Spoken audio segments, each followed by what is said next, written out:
It is Saturday. February. Something. Oh, the 28th is the last day of February. Huh.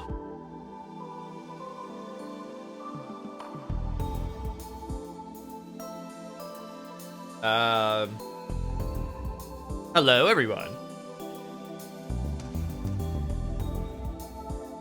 I hope you are enjoying your Saturday. Or Sunday, depending on where you're at in the world. Because I imagine it is already the Sunday for those who are on the other side of the international date line. How are all of y'all doing?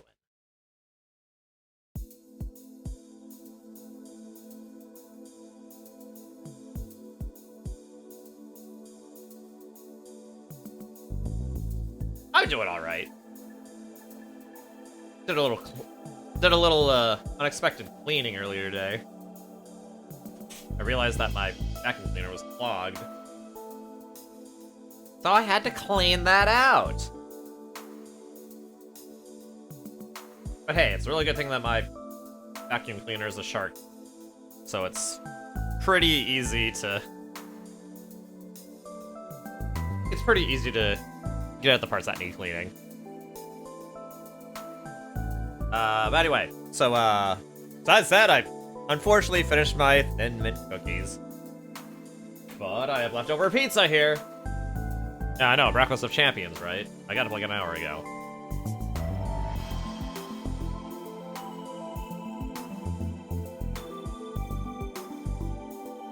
But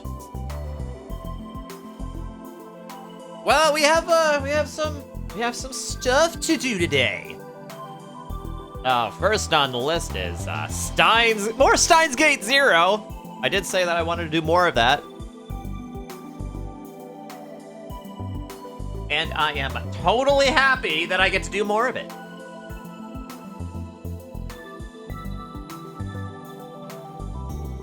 Yeah, the break between the third to last episode and the second to last installment, way too long. I don't want to do that again.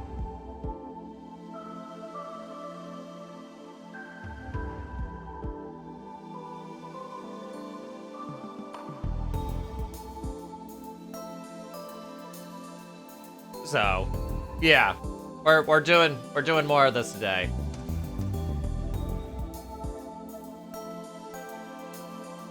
And you know, without further ado, let's do it.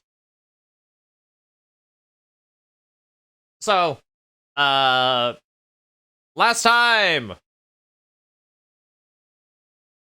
we got another ending, and then we started another route, where we chose to not answer Amadeus's phone call. And it has, led to a, I guess you could say it's led to a world sheet of sorts. That's been a little bit more straightforward than in the last one, so.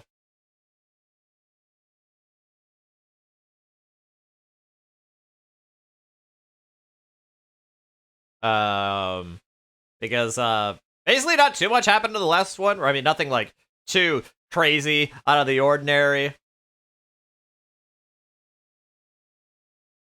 I'd say the primary highlight was that, Maho actually got her interview with, Moeka about her work. And it was quite interesting. That is basically where we ended up last time. Also, what the heck? I thought I unmuted this. Okay, anyway, there we go. Sorry, there was no audio. So let's begin, shall we? Oh, oops. Maho quickly choked back her yawn and looked around to see if anyone saw her. There were other people doing the same thing she was, leaning up against the railing of the bridge and killing time. Of course, they were all too focused on themselves to pay her any mind. She'd planned on spending the day at Ferris's house, taking care of the paperwork left over from the office's temporary closure. But this morning she'd gotten a call from Dr. Leskinen that had sent her hurrying to Tokyo Denki University. Tokyo Denki had, it seemed, offered them a temporary room at the school while their office was closed. Dr. Leskinen had called Dr. Izuki at Tokyo Denki, who had given it to them without a second thought. So now she had decided to pay the new office a visit and discuss what they planned to do for the future. The Kanda campus for Tokyo Denki University wasn't that far away from Akihabara, it seemed.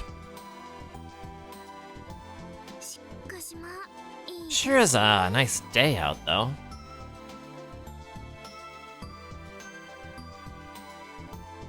Sorry, my cats were distracting me for a little bit there. Looks like they're playing a bit. The sky that poked out between the buildings had clear color that was unique to winter. She spent the whole of yesterday cooped up inside her room, so the cold air felt good. She crossed her arms and reached upwards.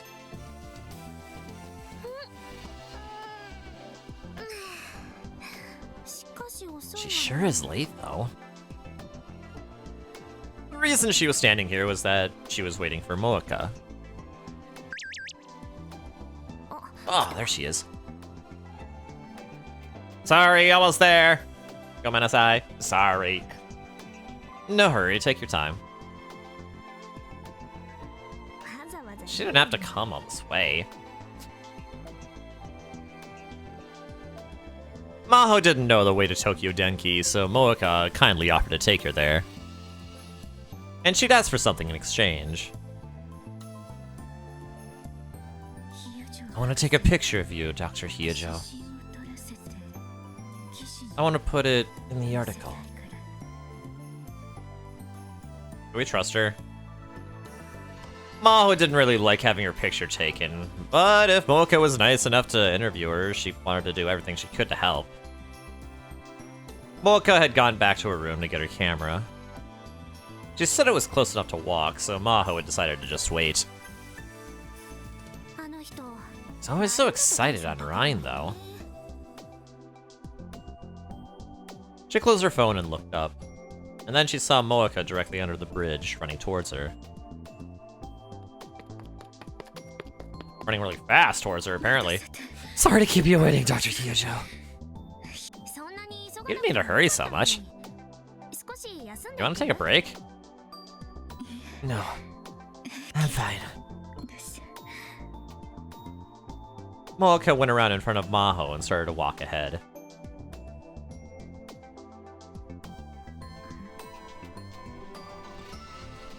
The year had just started and the subway was empty. Maho decided to take a closer look at Moeka, who was sitting next to her and grabbing onto one of the handles.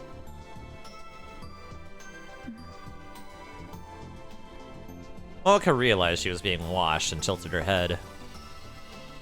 Then she took out her phone and started to type.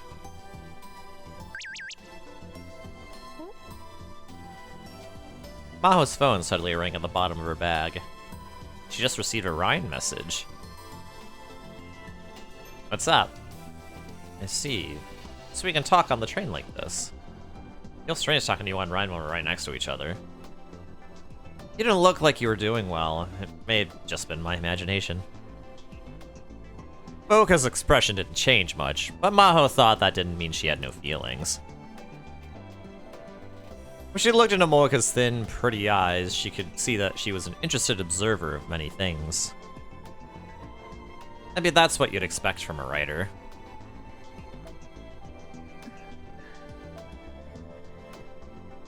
Sorry to worry you. It's nothing. Don't worry about it. Sorry. I'll make sure you get to Denki U, Dr. Hyojo. It's weird being called Dr. Hyojo. What? It's weird? Yep. You don't have to call me doctor both in the real world and on Rhine. Let's be a little more informal. Sorry. But then what do I call you? Just call me by my name. That's what you do for Okabe, right? It's because he's a student and younger than me. You can treat me the same way. We'll be roommates for a while, and we're both about the same age. So how about we call each other Moeka and Maho? You would never tell by looking at them, but Maho and Moeka were only a year apart. And Maho was 21 and Moeka 20, which meant that she was the older of the two. Maho couldn't help but wonder what kind of deal you had to make with God to get that height and those voluptuous breasts. No way! I've never called anyone by the first name. I'd be too nervous. Then how about Kiryu and Hyujo? Please be one of the few friends I've got in Japan. Got it, will do!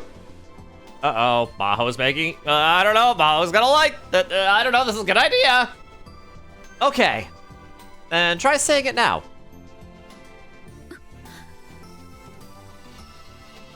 Moeka suddenly jerked upright and opened her eyes wide. Yeah? Now? Yeah. Maho nodded at Moeka's whispered question. If you're doing it, I want to start now. But, like I just said, I'm really not good at talking to people. Really? I thought you were just nervous because Okabe was with us last night. Like, you're the kind of person who gets nervous around the opposite sex.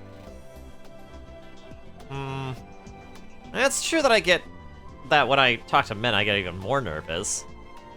In other words, when it's just girls, it's not so bad that you can't talk? Well, maybe. Then, since we're both girls, let's get along.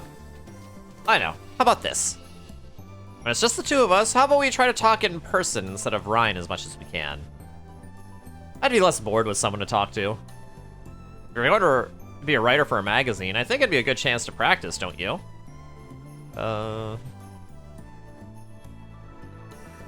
Okay, I'll do my best.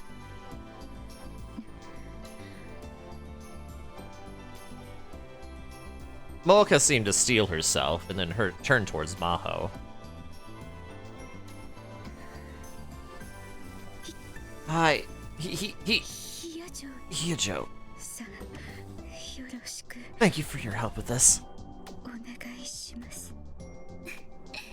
Yeah, you too, Kiryu. The train arrived at their station. The area around Tokyo Denki was quiet. Moeka told her that the surrounding areas were offices and government buildings, which meant that at this time of year there was almost no one around. She felt bad, but decided to have Moeka wait outside. The school was still on break, so she could have waited in one of the rooms on campus, but Moeka had refused. Okay, I'll call you when I get out. She split up with Moeka.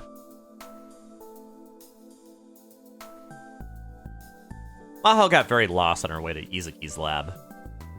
The school was completely empty because of that break, so she couldn't ask anyone.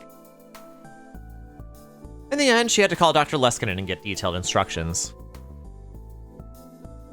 A letter was taped to the door marked Dr. Izuki's lab. The letter had a photo of a smiling Dr. Leskinen, along with some low-resolution text that looked like it was directly printed from a PC screen. For immediate release, Global Brain Science Comprehensive Research Organization, Japanese Office Prep Room. Founder of this establishment, Alexis Leskinen, has a request. If everyone who saw this donated just $1, I could eat a can of Oden right now. He loves that stuff so much. No matter how formal the setting, when the professor wanted to tell a joke, he'd do it. He really was just like a child. But his carefree personality let Maho and Kurisu relax and enjoy their work.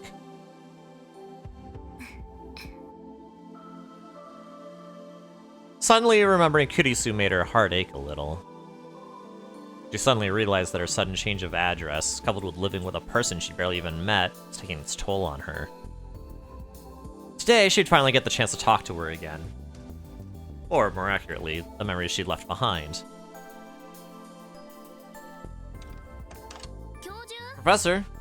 Dr. Leskinen? When she stepped inside the lab and called the professor's name, the giant in the back came running to greet her. Hey, Maho! Thanks for coming! Welcome to our powered-up prep room! Huh. So this table and 2 sofas are our powered-up prep room, huh? Yes! They say simplicity is the secret key to the truth, do they not? Who says that? I do! The professor clapped his hands and laughed. Maho ignored him and went to sit on the sofa. He didn't seem hurt.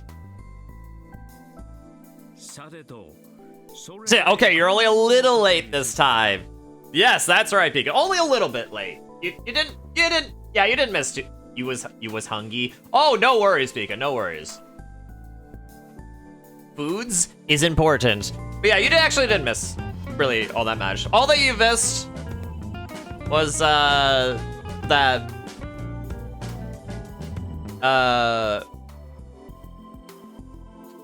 basically all you missed was that Maho and Moeka met at DTX.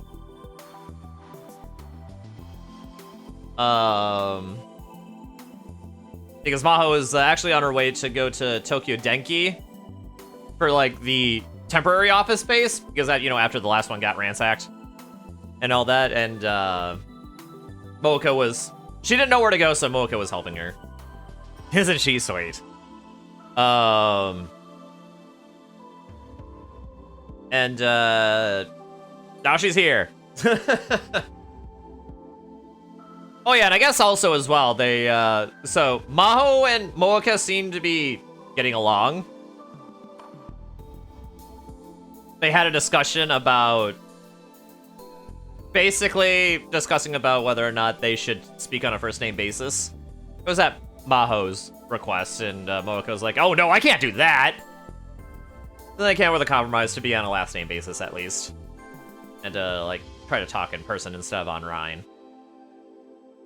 Which, I mean, it's nice. It was a nice and fuzzy conversation, marred only by the fact that, you know, we've seen Moeka's handiwork in the Alpha World line. So I mean, who knows if this isn't just another front, you know? But yeah, Maho just got to the office, and they're just Dr. Lessinen is greeting her.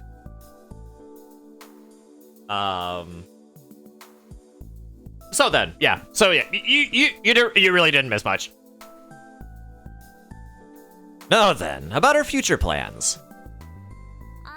Ah, sorry. I want to boot up Amadeus. Just give me a second. Oh, and oh yeah. By the way, Pika, how was your food? How was your food? You was hungry, you said. What kind of food? If you say Alfredo, I'm gonna be jealous. She took out her laptop and put it on the table. Her OS, a Linux variant customized for research purposes, booted up and displayed on the login screen. Maho typed in her account name the same way she'd done 1,000 times before. Now, I'm sure almost everyone's heard of Linux, right? It's an open source series of, like, operating system distros. It was good, you had some pizza rolls? Nice! That is really good. I love that. I should probably get more pizza rolls. I wonder if Costco sells any. Anyway, Linux, or OS. Okay, so it says it's Linux. The term is Linux, but it actually goes to OS, which is... that's weird. Operating system, the basic software of a computer that controls the entire system and allows other programs to operate in parallel. I mean, yes, that is what an operating system is. Oh, wait, what the heck? Okay, so I click on it and it takes me to Linux. Okay. An operating system developed in 1991 to be compatible with the general-purpose Unix OS. At the time, Unix was extremely expensive and not easily available, so Linus Torvalds, then a university student, developed Linux as an alternative. The code is open source, and programmers from all around the world contributed to its development until it reached the point where it could be used for commercial purposes. Many modern web servers use Linux, and that is accurate.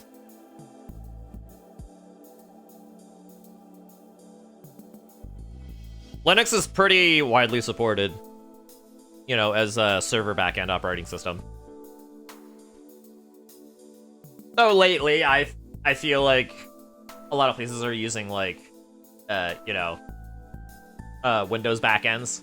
At least I know that where I work, we do. There's maybe some Linux, but it's like few and far between.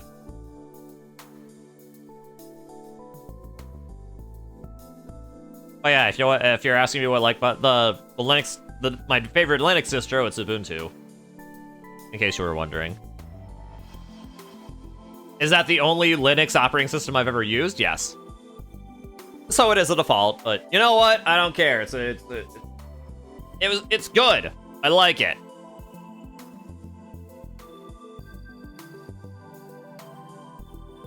All right. Anyway, Salieri.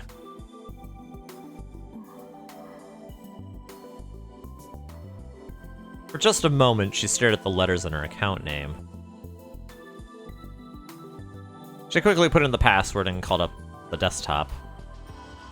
Then before long, Kurisu appeared on the screen. It's been a long time, Maho. A long time? We just talked 2 days ago. That was an emergency. It didn't count. And even besides that, we haven't gotten to talk much lately. It's not my fault. You were testing.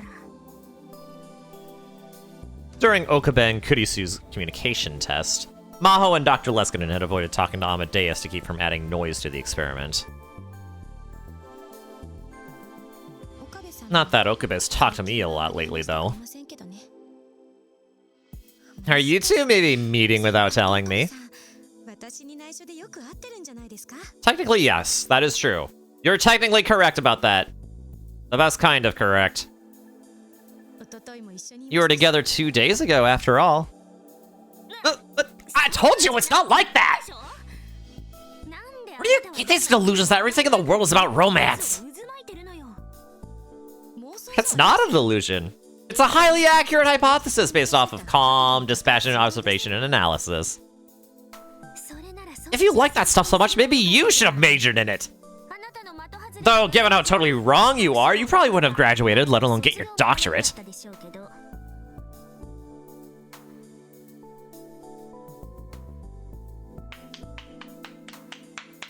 Dr. Leskinen brought his hands together in an exaggerated motion. Feels like it's been so long since I've seen this. Used to be I could always find you wherever you were on campus. Guess I could always hear you yelling at each other. Come on, Professor. Stop joking around. It just means that you're very close. You two are like sisters. Now, let's get this meeting started. We need to talk about our future plans. The person who uses their time most efficiently wins. That's another of my great quotes. I want some music. Kurisu, can you play me something? Sure.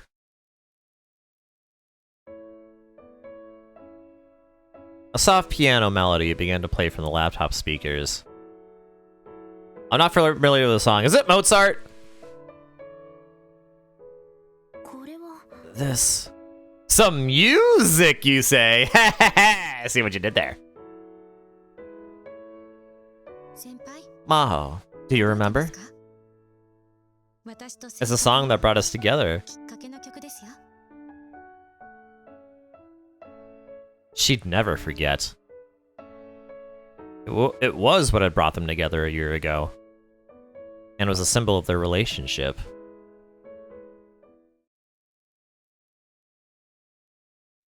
A year ago, in September of 2009, Kurisu had officially joined the Brain Science Institute. She completed the graduate school's doctorate program in May of that year, and had only turned 17 in July.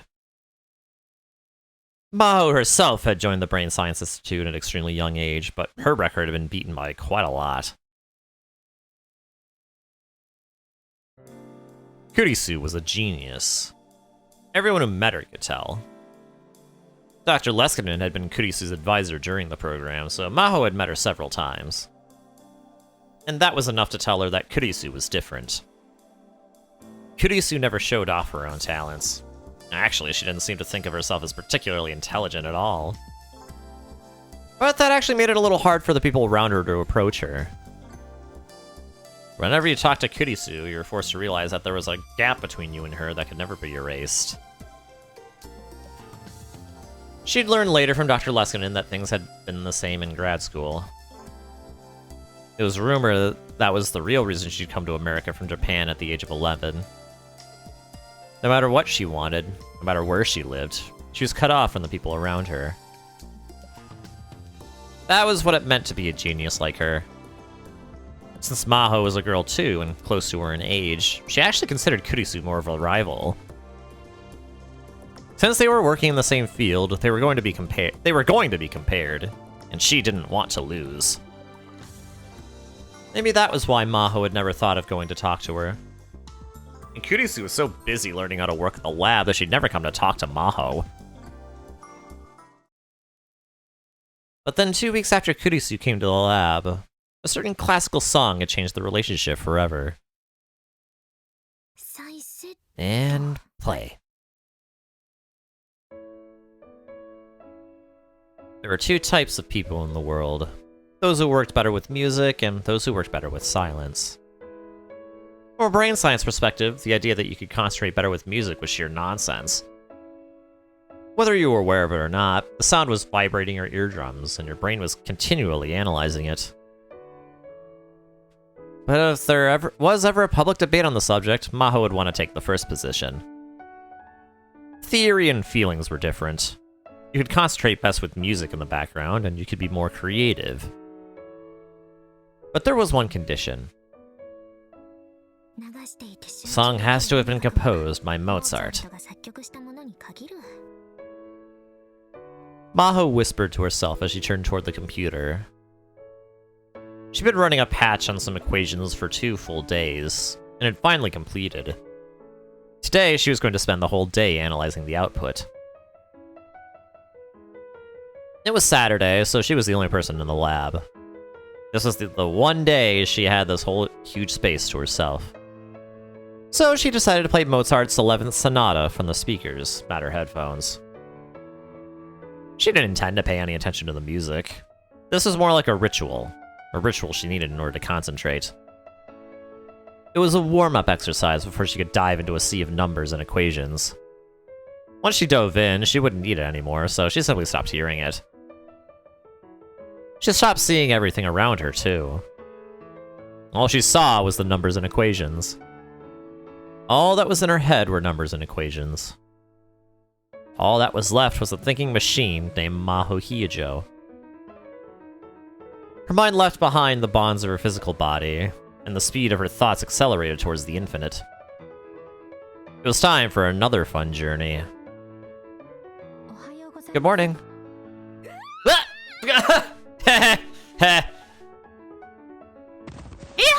Joe. Someone suddenly whispered in her ear, and Maho jumped out of her chair, lost her balance, and fell. She looked up and saw Kurisu staring down at her, beginning to panic. I'm sorry, I didn't think you'd be so surprised! Kurisu! Don't scare me like that! I called your name a bunch of times, but you didn't seem to hear me.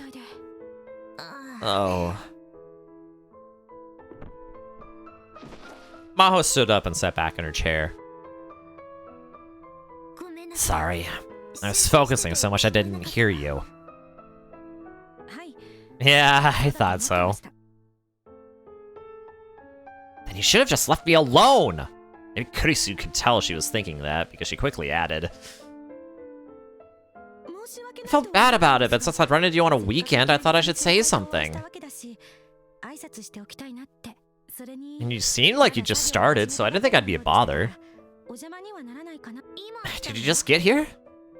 Yeah, I thought I'd be the only one here. I'm surprised. Then Maho realized something was strange. You said you just got here, right? So how did you know I'd only just started working? Oh, because... Kurisu pointed to the speakers. You're still at the start of the first movement. K331, Mozart's Piano Sonata number 11 in A major. First movement. You like Mozart? I just know a little about him. And it's really more than I just like the song. The Turkish March is more popular, but the melody in the first movement feels so much more pleasant, doesn't it? Alright, K331. Mozart's Piano Sonata number 11 in A major. The Turkish March. K331 refers to the song's Kokel number. I still don't know how to pronounce that. Which is a numbering system. Actually, you know what? I'm gonna look it up. I'm tired of being in the dark.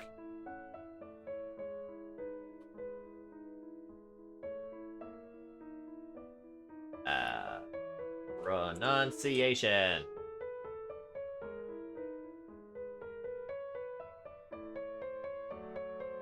Okay, it's pronounced Kekel in German, or commonly Kerkel or Keschel in English. Apparently. I guess apparently it's according to the English dictionary? Kerkel. Kerkel. Kerkel.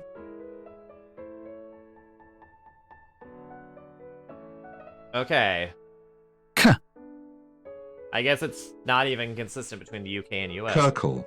Kerkel. I guess I'll just pronounce it the American way. Okay. First of the song's Kerkel number, which is a numbering system developed by Ludwig von Kerkel for the purpose of indexing all of Mozart's works so that people worldwide could have a standard method of referring to them. Kerkel numbers are given in order of the time of the song's creation, but as new works are discovered, or discover that a song actually came out in a different year, they are sometimes updated. In the latest version of the Kerkel system, the Piano Sonata number 11 in A major is K6-300I.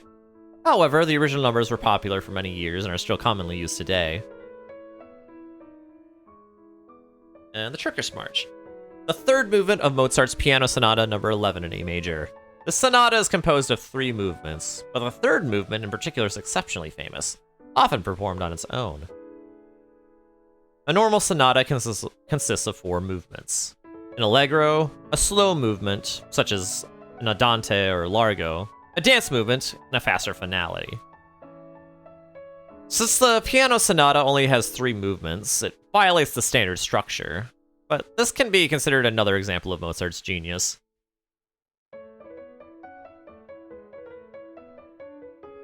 Okay. Fascinating. I agree.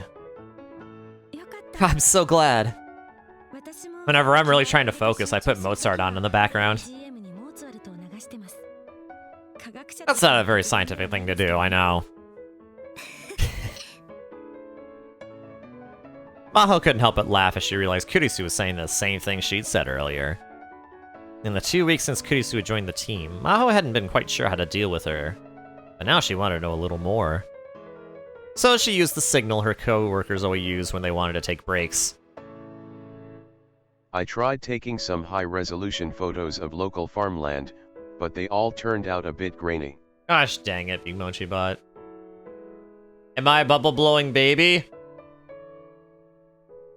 Excuse me, I don't blow bubbles, Orville.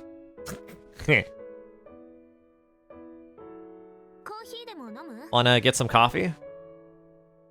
Sounds great. There's a bunch of stuff I wanted to ask you. As she watched Kurisu follow her, filled with energy, she was reminded of the pet dog she used to have. Later she realized that that was one of the things that made Kurisu cute. Oh, you stink! No, you! She got 2 hot coffees from the lab coffee machine, and the 2 of them talked about the research for a while. It must have been a strange sight. 20-year-old Maho and 17-year-old Kurisu, debating the latest developments in cerebral physiology, while drinking coffee out of paper cups. Alright, cerebral physiology, the study of the cerebrum, the part of the brain that controls human and animal reactions. I mean, humans are animals too, but whatever. In recent years, the field of AI has achieved many things with a technology called neural networks that mimics the structure of the human brain. Because of this, one popular approach has been the use of an information science-based approach towards cerebral physiology. But the two of them realized that since they'd never had someone of the same sex and age to work with, these conversations were a big help to both of them. Having the older Maho around must have been a particularly big help to Kurisu. Once in a while, Kurisu would still call her senpai, the Japanese word for an upperclassman or more senior colleague. You know, I once heard that Einstein liked to play the violin. You seem to have a lot of respect for Mozart. Maybe it's a tradition for scientists to like Mozart. If that's true, then it's an honor.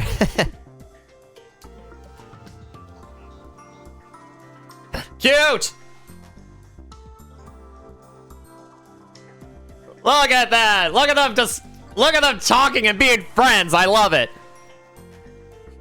After a short debate about their work, the two of them talked about Mozart until they finished their coffee. After she had a real conversation with Kurisu, Maho realized that she was totally different than her first impression. Every time she spoke, she smiled or pout. It was adorable to watch. The only thing she had in common with most people her age was her appearance. She was a genius. Do you know what Einstein said when someone asked him what death meant to him? No. What did he say? Death means not getting to listen to Mozart anymore. It's a fairly famous phrase in Japan. Death means not getting to listen to Mozart anymore. It was a more romantic phrase than she'd expect from the Einstein she thought she knew. I had no idea. Einstein said that, huh? Oh no, he didn't. What? Well, to be completely accurate, we can't prove that he didn't say it. But at least there are no records of it. Ah, so it's an apocryphal quote. What do you mean? Kurisu smiled and put her finger up to her lips. A book that was published in Japan a long time ago had that phrase as a quote from another biography. The Japanese book didn't specify which biography they got the quote from, and no one has ever found it. So the author made it up? Sheesh.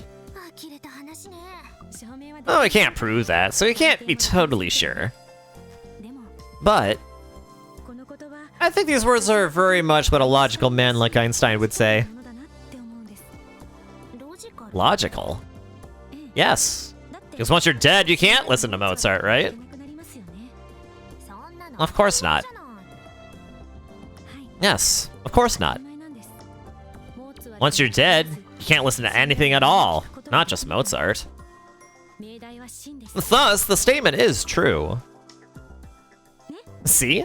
Logical, right? You're very interesting, you know that?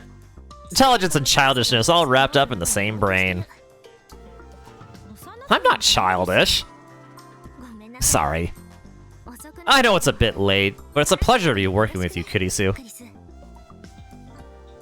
Maho offered her hand and Kurisu shook it with a smile. Kurisu's hand was warm. You too, Maho.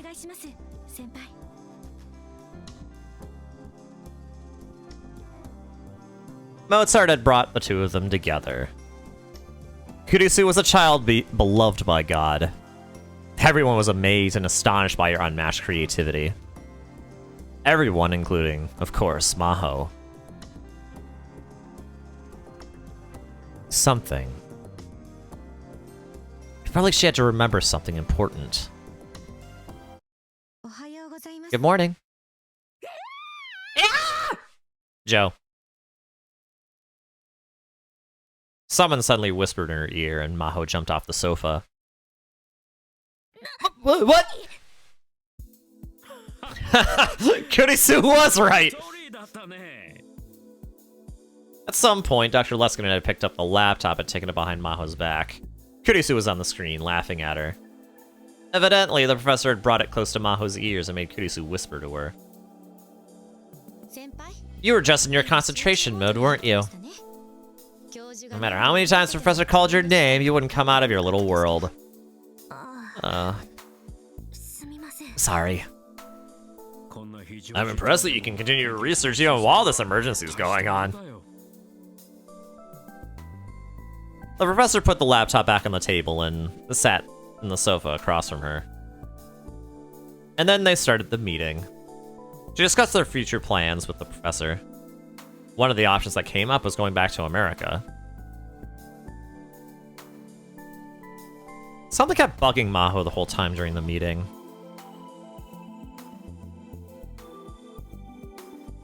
When she was remembering how she'd met Kurisu, she was also remembering something else.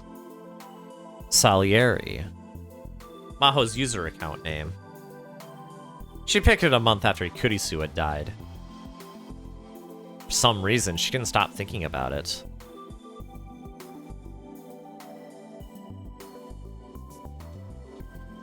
After she finished her meeting with Dr. Leskinen and left the school, she realized it had started to rain. So it did rain. Japan's weather reports are surprisingly accurate. I wonder if Kiryu stopped in some shop somewhere. Just as she went to take out her phone and send a message to her, she got a message of her own from Kurisu. It was fun talking with Sawayama today. Tell me about Okabe next time. I had fun too. I've said this before, but it's not like that. Hehe. Wow. Ugh. She was about to snap and say something back when she saw Moeka in her field of vision. She opened her folding umbrella and was crouching by the side of the road with her phone out. When Maho approached, she saw a flower blooming between the asphalt and shrubbery. Moeka was trying to take a picture of it. Sorry, Kiryu. I'm done.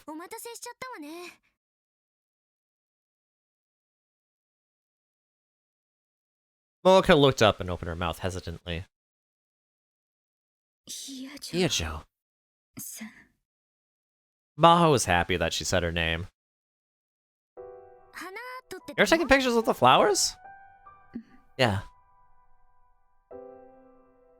Moeka nodded and looked back toward the ground. There was a tiny flower blooming where the asphalt met the shrubbery. There was no other flower like it in view. The wind must have brought it here. The flower's color was striking, but something, perhaps the rain, made it look sickly. Moeka took a picture of it. And then another and another. The umbrella in her hand seemed to be stopping her from taking a good picture. Want me to hold your umbrella? No, I'm fine. It's fine, it's fine. Maho practically yanked the umbrella out of Moeka's hands.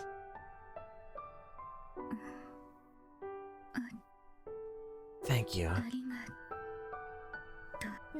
Welcome.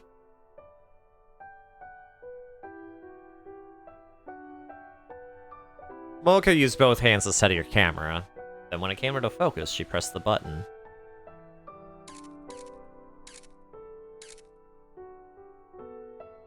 A moment later, she stood up, satisfied. Got a good photo. I'm all set. Were you getting ready for my portrait? Moeka shook her head. I can't take your picture. It's raining. I always take pictures of landscapes. You like taking photos? Moeka shook her head again. It's proof. Proof of where I was today. Proof? Yeah. What do you mean? And then she heard the sound that meant she'd received a brine message. Is that from Kurisu again? I got one too. It's from Ferris. Ferris? Disaster! The 314th prophecy of Fatima has come to pass! The hearts of men have lost the will to believe, and the seal created by the sacrifice of the ancient Incan civilization has been broken!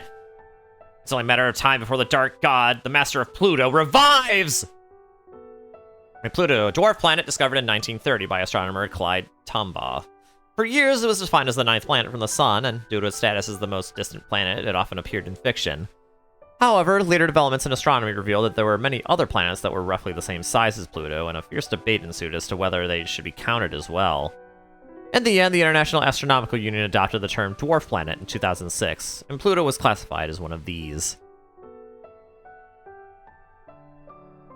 Not only the Earth, but the whole Galactic Federation is in danger! Lord, summon the House of Lords and the Senate immediately! The President is missing, but I'm sure if he's flown off in Air Force One or something to fight the enemy himself. I'll start the ceremony to seal him away once more. I want you to buy time for me until it finishes. Yoroshiku. Wait, what are you talking about? That was a joke. Sorry. But really, there's big trouble! What happened? I'll explain later. There's a critical mission I want you to do before you head back to the condo. Both Maho and Moeka looked at each other, confused by Ferris's strange message. Welcome, both of you. The time limit approaches, but there's still time. Is everything ready? It's ready. Yes. Let us begin. This operation name is... All Night Cinderella Girl Secret Party! Shocking sleepy confessions! Yeah!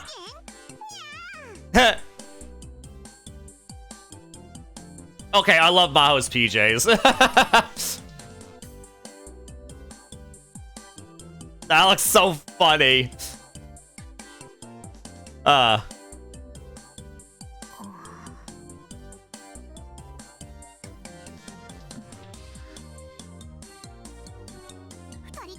What's wrong, you two? You're so low energy. We don't get many chances to have a girls' night. Let's have fun! I guess we can. But I didn't think that the important mission you had for us was skipping dinner. The two of them had suddenly gotten a message that Ferris was having a girls' party that night. Ferris had asked them to skip dinner so that they'd have empty stomachs for the party. And both Maho and Moeka had done so. Okay, eat whatever you want! I bought something a little pricey for the cakes and ice cream.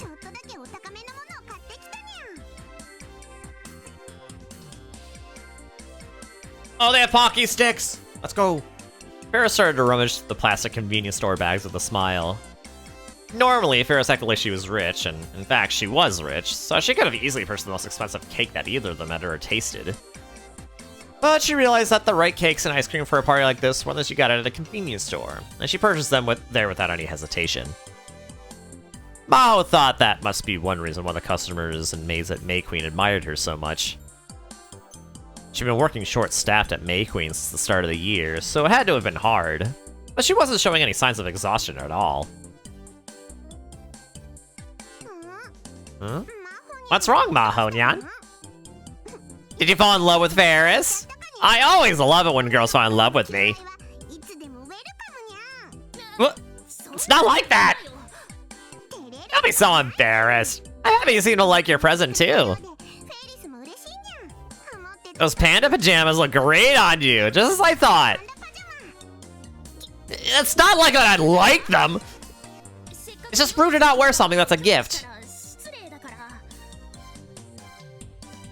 The hooded panda pajamas that Maho was wearing were a gift from Ferris. I don't mind the fact that it fits perfectly, but this is definitely a child size. You're like a little doll, so I'm sure anything looks good on you, Mahanyan.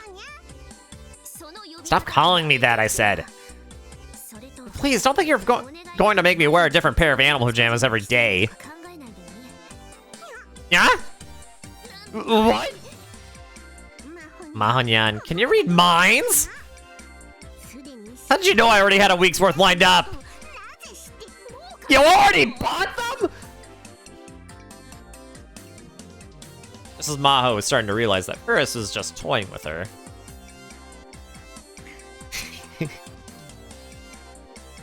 Mocha was covering her mouth with her hand and trying not to laugh. Wait, that's unusual.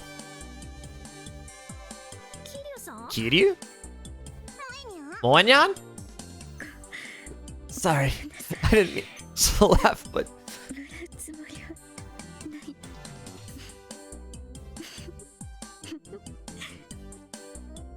I don't know if I've ever heard Mocha laugh before. Maho saw Mocha smile for the first time. So this was how she smiled? Moenyan! That smile is so cute! Let me see more! What the? Ferris's eyes sparkled in the dim light. Without warning, she leapt upon Mocha and started to tickle her sides.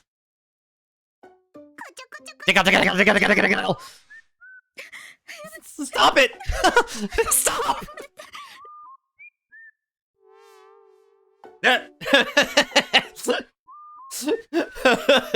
Maho's expression just looks even funnier. What the heck is going on here? Mocha was evidently very vulnerable to tickling. She squirmed as tears formed in her eyes and she started to gasp for air. No! No! I feel like I'm doing something naughty. Yeah. Ferris backed off as Mocha panted and gasped for breath.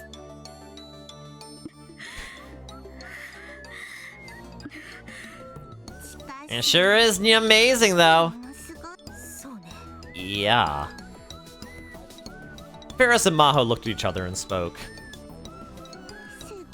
An amazing rack. Really, they're bringing attention to it. Okay. Mocha was wearing a crimson baby doll as her pajamas. It was the kind of adult lingerie that you could never imagine a girl like her wearing. Of course, she seemed unaware of this, and had seemingly only chosen it because it was easy to move around in. But with Mocha's natural proportions, she ended up looking incredibly seductive. And on top of that, when her massive breasts shook as Ferris tickled her, even Maho felt a little strange. Sorry. Sorry.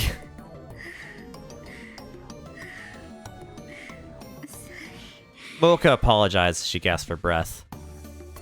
Maho shook her head to drive away the strange feelings. Well, whatever. Okay, let's start the party! Okay, bring the chilled drinks! Tonight, no one gets any sleep! No one gets any sleep was Ferris's idea of a joke. She had work early next morning. The party lasted exactly 2 hours, and they talked the whole time. Actually, Ferris talked the whole time, and Maho and Mocha would occasionally answer. At most sleepovers, girls talked about fashion and romance, maybe, but these girls weren't interested in those things. Instead, they talked about work and their futures. It was fun to see a different side of each other as they spoke. Mocha, for instance. I'm writing a novel. For fun. She said she'd been reading one of the web novels that were popular lately and decided to write one herself. What's more, she said it was a romance with some really steamy scenes. What, the one that she read or the one that she's writing? Let me read it! I can't. I haven't even finished the first chapter. Mocha refused, but Ferris and Maho made her promise to let them see it when it was finished. Ferris had something surprising to say too. I'm not gonna quit being a maid, but I want to get married. I want a lot of kids. Ferris had lost her family when she was young, so she wanted a big family of her own, and as soon as possible. It was probably going to be a very lively family. For the last 30 minutes, Ferris talked Maho into giving a lecture on AI research. Maho gave a slightly less formal version of the interview she'd done yesterday. She talked about the framing problem, about Amadeus, and about a future where AI surpassed humans. Ferris was interested in more than anime culture. She was into technology and gadgets as well, and she paid close attention to what Maho had to say. But as Maho spoke, she realized that Moeka was starting to look depressed. Kiryu, what's wrong? You getting tired? That's not it. I'm scared of the future. Scared of the future? Yeah. Unless there's an AI that's better than humans, I think a lot of people are going to lose their jobs.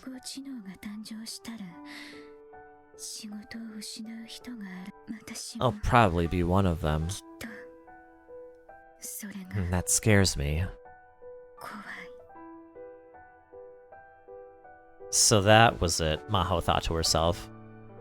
Maho had only lived with Moeka for a few days, but she'd started to figure out her personality. She was a very pretty girl, with amazing proportions and good at her job, but Moeka seemed to think she was worthless.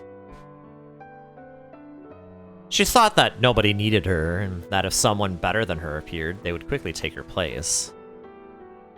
And once that happened enough that there was no place left where she belonged, then what would happen to her? That scared her. It's okay, Kiryu. That's right! You don't need to worry! I don't have any special talents or smarts like you two. Anyone can take my place. Anyone can do a better job than me. Okay, so is this route just gonna be like one where they humanize Moeka? Are they trying to make us feel... Are they trying to make us want to forgive her for what she did in the Alpha World line, which I guess she technically didn't do in this world line, but, you know, even so.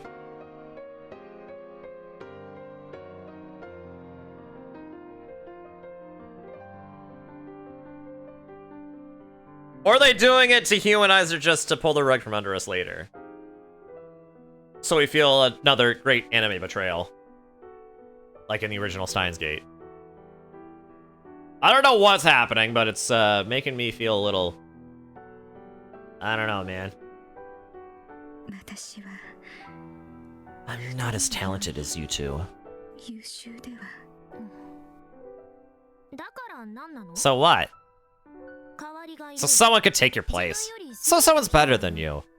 So what? Mahonyan? There are a lot of scientists who are more talented than I am. And maybe someday the AI I invent will write a paper better than I ever could. But so what? At Dr. Leskinen's lab at Victor Kandri University, the nearest desk to the entrance is my seat. The door wasn't put on.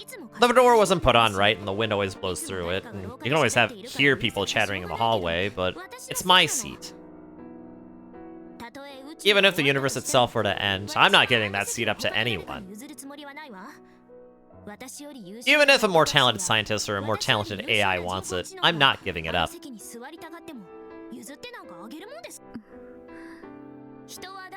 I won't tell you that no one can take anybody else's place. That's just a platitude. There really aren't that many jobs in society where you're truly irreplaceable. But that doesn't mean you have to just hand everything over. Because I'm me, not someone else. Okay, Roxas. I am me. I'm me, she says. Okay, I just made 2 Kingdom Hearts references in a row. What's wrong with me? And it doesn't matter how talented you are. Let's say there was a bio-robot that was identical to Ferris, right down to the molecular level, and it could do a better job of serving you than she could. I'd still rather ask Ferris. Even if it cost me 10 times or 100 times more, I wouldn't ask the robot. There's no real reason for this. I just want to drink the tea she makes me. That's what I'm saying. So,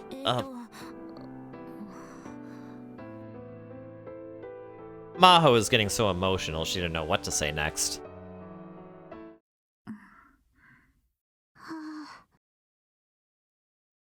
She realized that Mocha and Ferris were staring at her in shock. Sorry, I just kind of... I am me.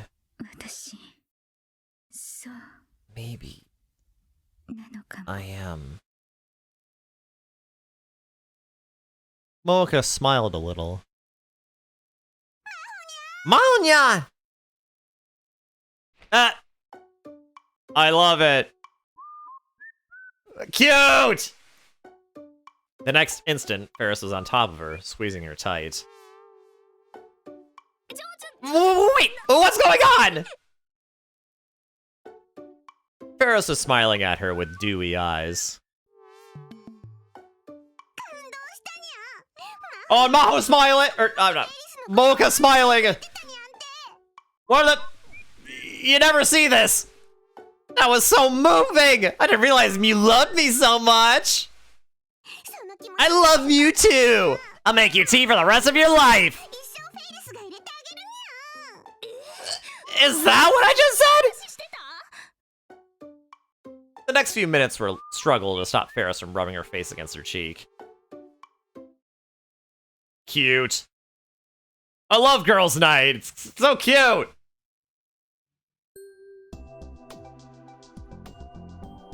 And that really did kind of let us see. I like how it did develop Mocha a little bit. Not gonna lie. Also, I brought out some leftover pizza.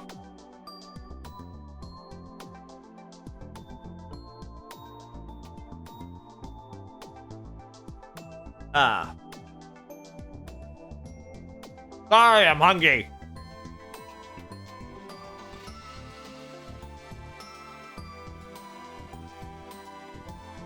Alright. Alright, back to Nintendo's perspective. It's been a little while, hasn't it? And no food. Aww. Rip. Bye, pizza. I hardly knew you. Alright, but anyway, yeah. Back to Nintendo's perspective. It's been a while since we've seen his perspective, haven't we? I sighed a little as I got off the train at Akihabara. Come to think of it, I come to Akihabara 5 days in a row. New Year's is our trip to the shrine. On the 2nd, I'd come to deal with the aftermath of that, and then the world line had changed. On the 3rd, I'd come to check on Maho and Moeka. On the 4th, that is yesterday, Mayuri had invited me to a New Year's party at May Queen.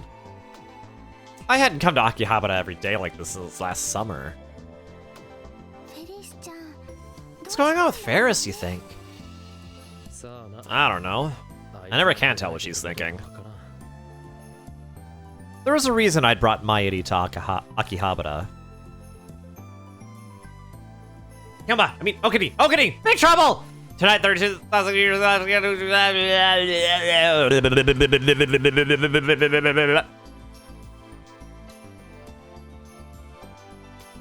Basically, something bad had happened at Ferris' house and she wanted my help.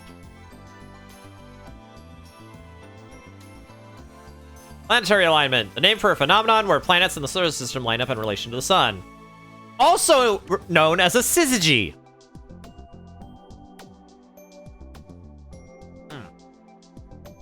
This can occur anywhere from once every few decades to once in several centuries. The most recent was in 1982, and the next will be in 2161. There is no scientific value to this phenomenon, but it creates ideal conditions for visiting several planets at once. For this reason, it was used in the Voyager project. Since the visual impact is very striking, planetary alignments are very common in works dealing with the occult. And the stars become right, a term used to describe a certain stellar alignment in the Cthulhu mythos. Cthulhu, one of the great old ones, will awaken from his ancient slumber. Oh yeah, that's no good.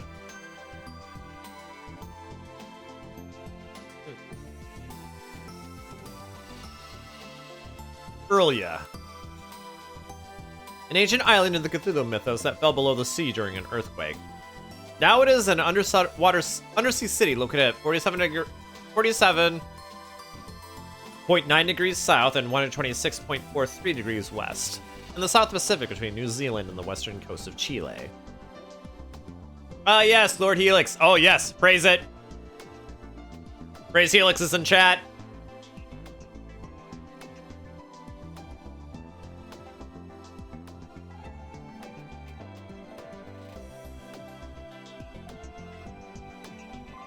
Say your daily prayer to Lord Helix. Something happened to Hijo and Mocha? Everything seemed normal when I talked to Ferris yesterday. That's not true. Ferris has been working really hard last few weeks, and she's getting really tired. But she never complains. No matter how hard it gets, she's always cheerful. But this time, she's actually come to you for help. Something really bad must have happened, maybe? We decided to hurry to Ferris's house. Huh? We called Ferris's condo from the first floor entrance, but there was no answer. Was Kuroki not in? But at least Maho and Mocha should be. They're not answering, huh? That's strange. Stares at Mochi. Here, I'm dangling my pizza in front of me. Stare at this instead. How are you doing, Onyx? I tried again, and this time got a response. Hi. Hello. This is Okabe. Hi. Yes, the mistress told me. Come on up. He sounds kind of distressed. Good, you guess? That's good to hear. Mayuri and I looked at each other, shocked by the tone of his voice. What happened? Even when he came to greet us, Kuroki was too exhausted to give his usual elegant welcome. Master Okabe. Kuroki called my name weakly, and in the next moment he collapsed to his knees like a puppet with strings cut. Kuroki! The straight Akia clan is doomed.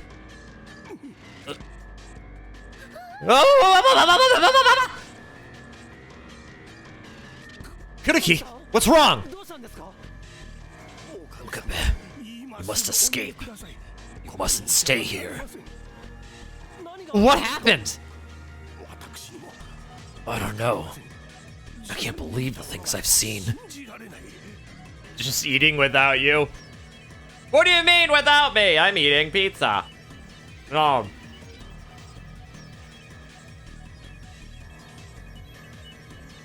Oh boy, though. Seen? What did you see?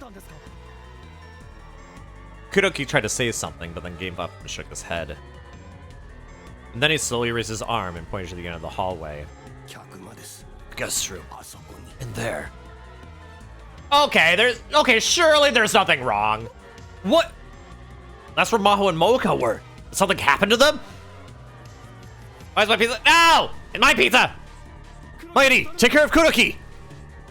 Okay. I left Kudaki in Maidi's care and entered the guest room. Thanks, Pika! The door to the guest room was shut. Kyojo! Mocha Kiryu! Are you alright? Either of you, answer me! God damn it! I'm coming in! What? How? How could this have happened? I couldn't believe my eyes.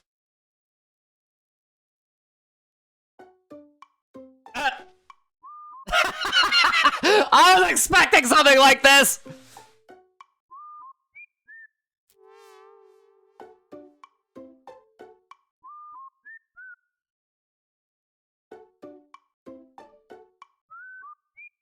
Okay, so nothing bad actually happened. Oh, hey, 10 stream, watch stream, let's go, Onyx! The scene was indescribable. The only words I could come up with were a palace of junk. The desk and bed were still where they'd been, but everything else had changed. Books, notepads, and other strange objects were piled up to the ceiling in layers. What may have started as a temporary pile of books had become a wall that reached the top of the room. Walls made of hundreds of books were scattered about the room, forming a small labyrinth. In some places, the path was so narrow you need to turn sideways to get through. The light from the ceiling no longer reached the floor, so small lights had been set up on the top of the carpet. They were like torches in an underground labyrinth. Strangely, the space wasn't dirty. The result of Maho and Mocha's attempts to maximize the creative output was the construction of a labyrinth in the guest room. In a sense, it was the highest application of the principles of functional beauty.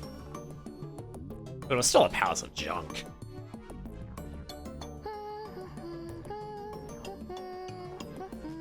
Maho was humming as she typed into her keyboard.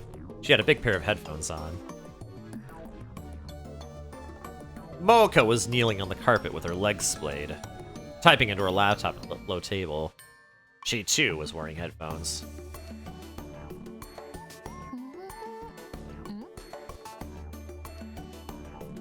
Maho saw me standing in shock at the entrance and took off her headphones. Oh, Okabe! Hello! Mocha took her earphones off, too. Hello. Wow. This room is amazing, huh? Mayuri was so astonished she couldn't think of anything else to say. Did these two realize how much it took to freak out Mayuri? What's wrong, you two? As promised, you broke your streak the very next stream. Ah! Oh, hey, you're right, Pika! You're right!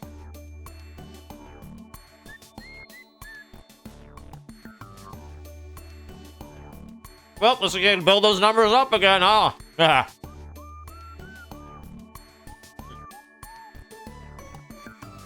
What do you mean, what's wrong? What the hell happened to this room? The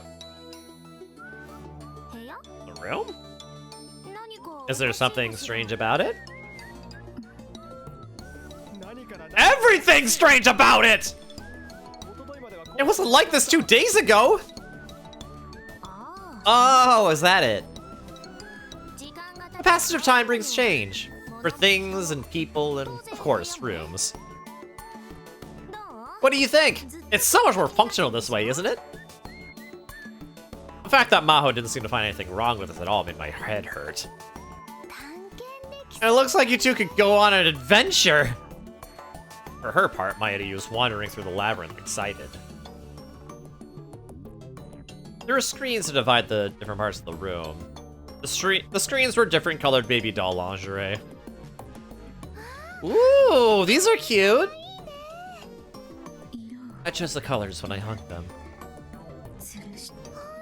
Wow, you're right! Okay, you've got lots of grown-up underwear, huh? You just finished downing 3 slices of pizza IRL? Oh my gosh. Not of mine, though! No! Mayuri, I'm sorry, but could you leave before this discussion gets any more complicated? Oh, sure.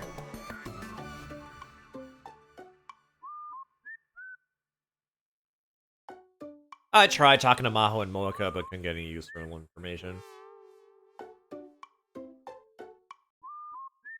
When it came down to it, neither of them understood that this room was as messy as you could get. Everything they needed was always within arm's reach, so the two of them thought it was a pleasant place to work and live. No, Onyx, come back with that pizza! Come back, it's not yours! This was definitely the reason why Ferris had come to me for help, and why Kudoki seemed to be on the verge of death. Kudoki, the Akiya family's ultimate butler, had a policy of not letting a single speck of dust exist in a room. These two must have driven him over the edge. I explained the terror in his eyes. What do I wait a... Nobody tell her that was a decoy box of pizza. He probably tried to clean his room up when they first started living here. Thinking back, he'd been acting strange when I came here 2 days ago.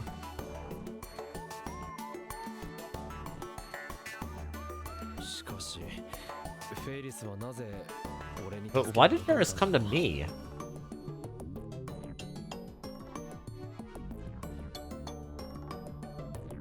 Steals cheesy garlic bread too. Well, it's definitely not mine because I don't have any. Ha ha ha.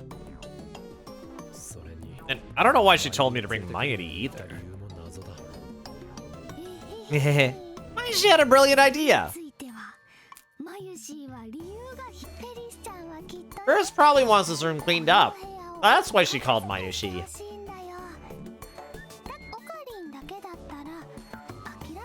If you'd come alone, you might have given up, right?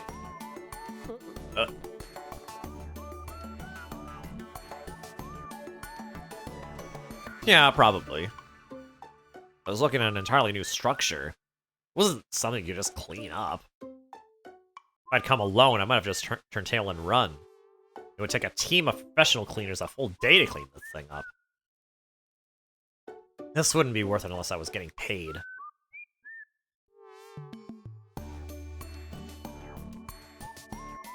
Tries to steal my sweets. Well, I have a bunch of Kit Kats here if you want them. I wanted to complain, but I was the one who'd asked Ferris to let Maho stay here. I had to do it.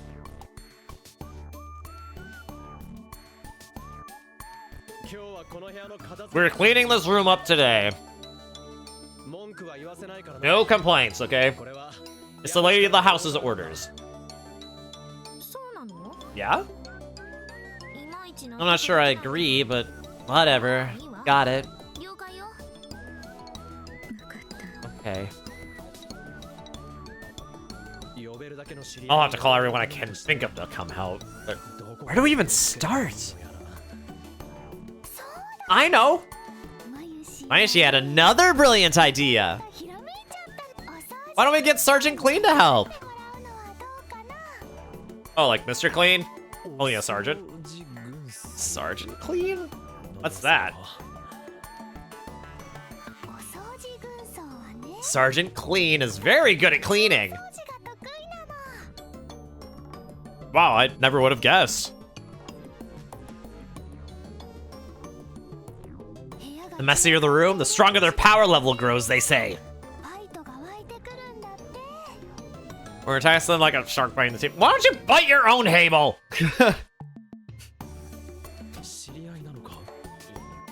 You know them?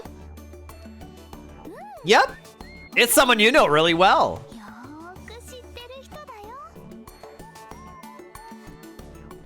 Is it Luca? It's Luca, isn't it?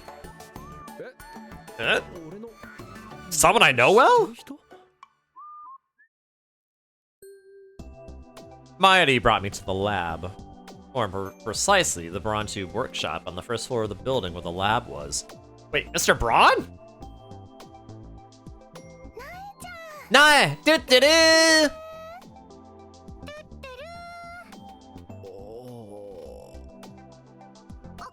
Hello, Uncle Karin. Mayuri, is Naya your Sergeant Clean? Yep, that's right. Naya is really good at cleaning. She cleans the store and her room and her home every day, right?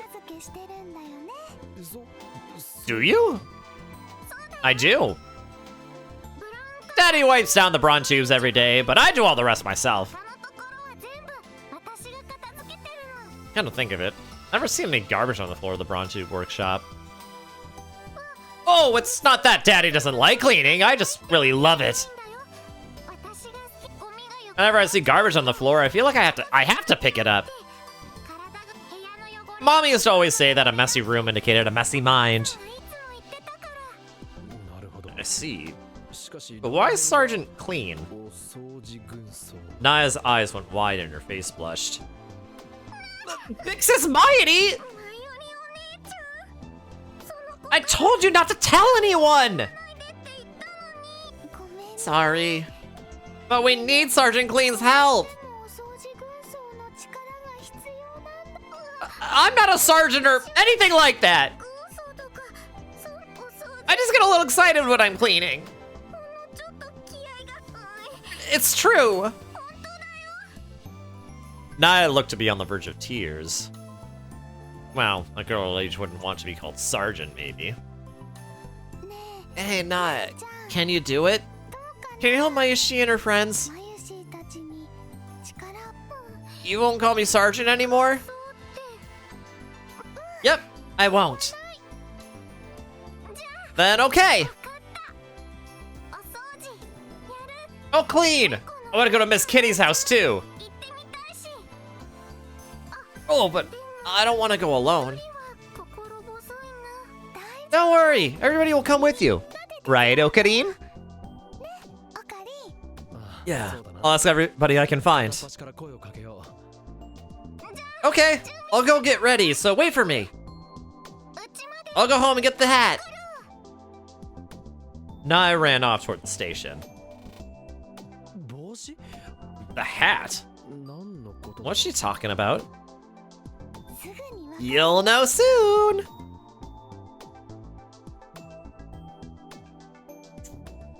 30 minutes later. Fubuki, Kaede, and Dadu were the ones who answered my call. We met up with Naya and headed to the garbage pit that Paris's condo had become. And then, Sergeant Clean revealed herself before us.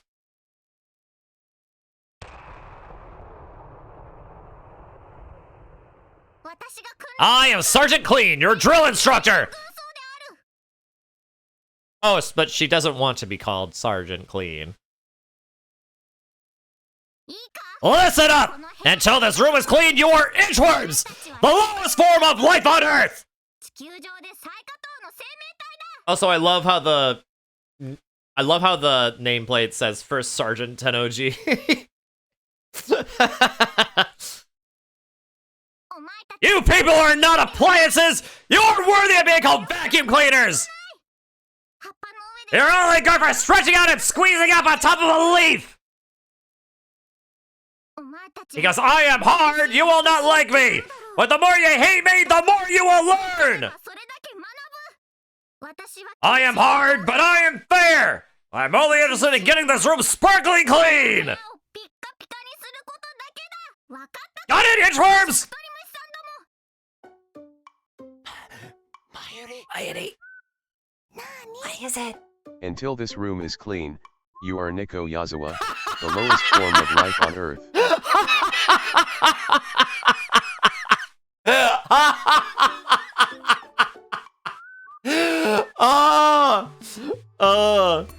Wow, Pika, that's so funny.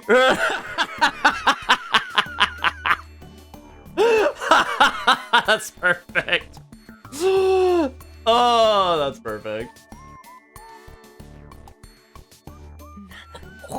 What the hell is that?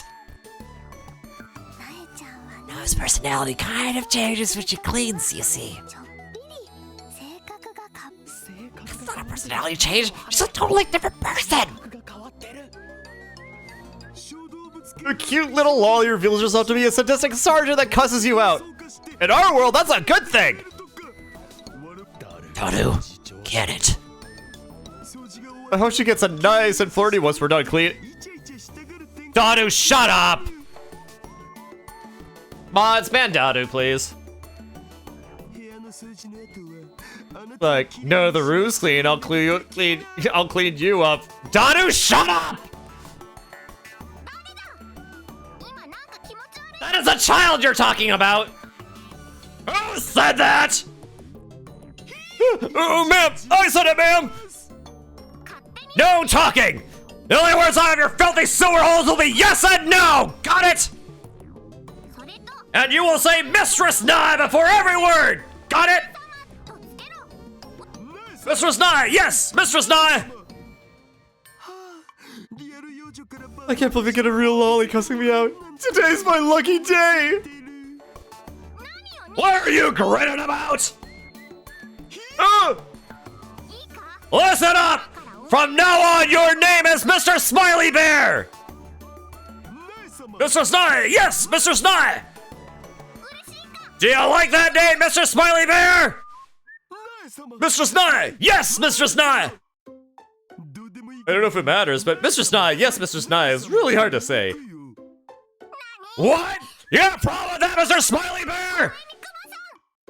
Mr. Nye, no, Mr. Nye! Are you screwing with me, Mr. Smiley Bear? Mr. Nye, no, Mr. Nye! Now hop to it, Mr. Smiley Bear! I want you to walk the floor of the hallways 10 times in the next 30 seconds! Hop to it! Go! 1, 2, 3! Mr. Nye, yes, Mr. Nye! More insults, please! At least one person is enjoying this, I guess. Maybe we were lucky that Yuki couldn't make it today. Oh gee, she couldn't make it today. How convenient! Kaeda and Fubuki happened to be in Akihabara, so they had offered to help, but Yuki had work and couldn't make it. Oh yes, I bet she does. For the sake of the Hashida family's future, I was glad. Maho and Moeka had already given up on trying to match Naya's high energy and were taking their time washing the windows on the veranda. Okay, next! You, the pretty girls! Me? Pretty? You think so? Tell me, why did you join my beloved corps? We just came because we were asked to. Yeah, what's going on here? I'm asking the questions here! And you will answer my questions! Mr. Steins, yes, Mr. Steins. I'll ask you one more time! Tell me why you volunteer for my corps! Mr. Steins, to clean, Mr. Steins! And let me see your clean face! Mr. Steins, yes, Mr. Steins! Clean face? Come on, let's go, Kaede! What?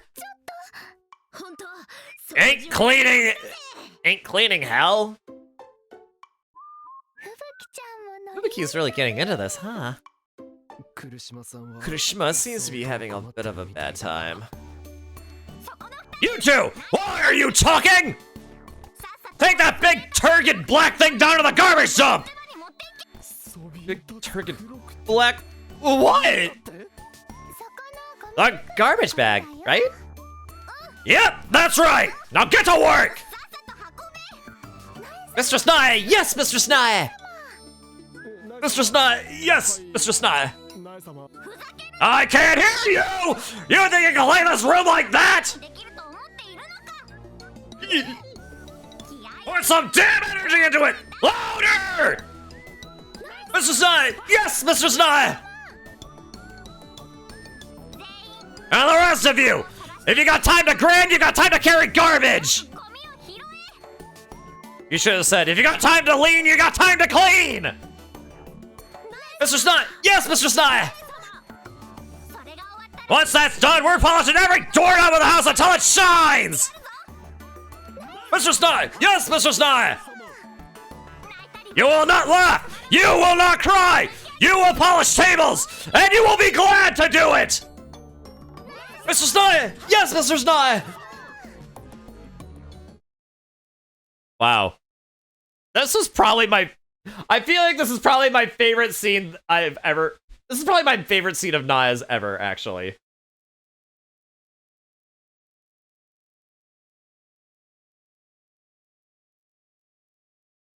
Like, this is a genuinely good side to see of her. Especially after, you know, that one optional scene in the original Steins Gate where, you know, you find... Where, you know the one. And so the sergeant kept us cleaning until late into the night. Thank you so much for helping today. I'm so happy. So happy. I was worried for a while, but thanks to you, I've recovered. I made a special dinner tonight, so please enjoy. I'd like to ask today's hero, Naya, to do the toast. Me? You're the perfect person to do it, Sergeant. Uncle Ocarine, you promised not to say that! Technically, that was Mairi who said that, not him. Oh, come on. You can do it. You can do it. Okay. Thank you all for helping clean today. Cheers! Cheers!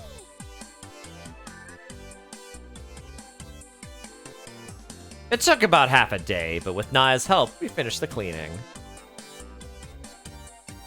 When Kodaki saw the cleaned room, he recovered and made us a huge dinner. Naya seemed like a totally different person during the cleaning, but now she was back to normal.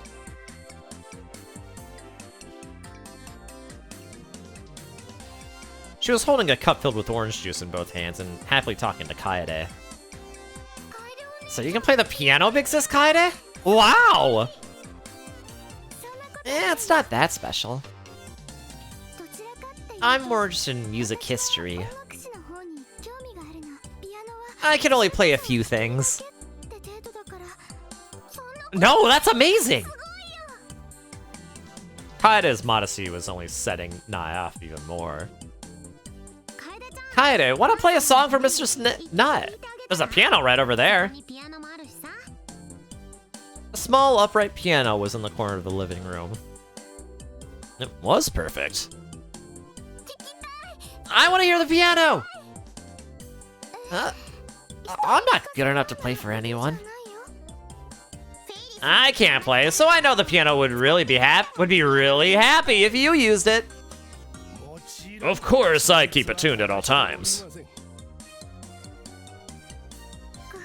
I don't know. Okay, just one song. Yay!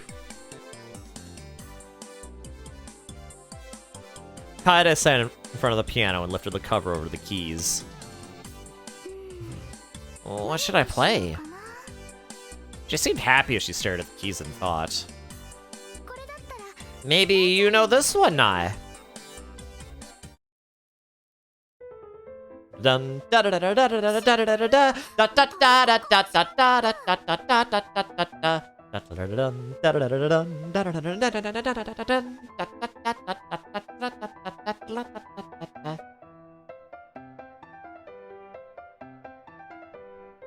Yeah, so, yeah, just from the first few notes, I recognize it as Mozart. Holy bejeez. Now this is what I'm talking about. I do, the Turkish march. That's right. Now play Start Dash. Yeah, Kaede, play Start Dash. Her 10 fingers danced between the black and ivory keys, and a cheerful melody filled the room. She'd been very modest, but it was clear that she had a lot of talent. As the song played on, the rest of the group stopped talking and moved to the chairs and sofas around the piano. And then...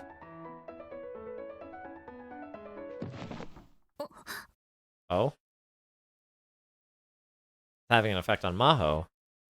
Maho, who had been sitting next to me, suddenly stood up. The sound echoed throughout the room a little louder than she thought it would. I'm sorry. And don't let it bother you. You can all keep talking, okay? Maho kept standing up as if lost in thought. Hyojo, something wrong? No, it's nothing. I forgot that I had a call to make for work, that's all. Sorry, I'll be right back. Is she gonna call Amadeus? Maho quietly left the room.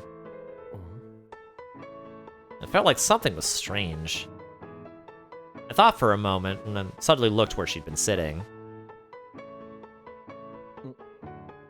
Maho's phone was still on the seat. So she wasn't making a call after all.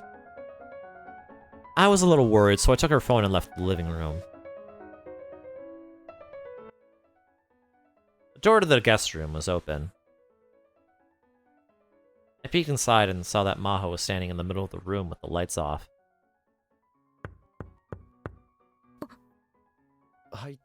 Can I come in?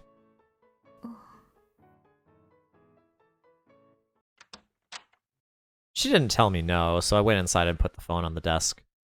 You left it on your chair. You can't make any calls without this, huh?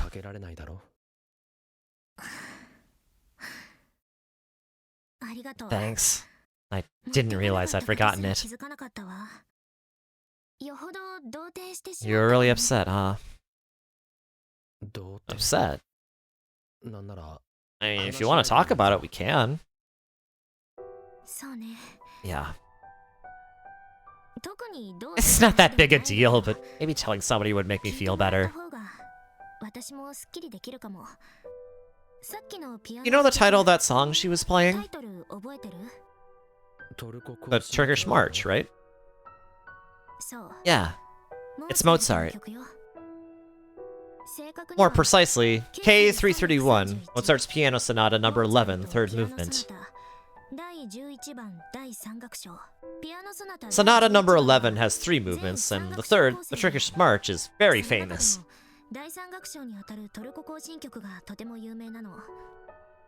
Personally, I'm an Einklang knock music kind of guy. You know, the song that goes da da da da da da da da da.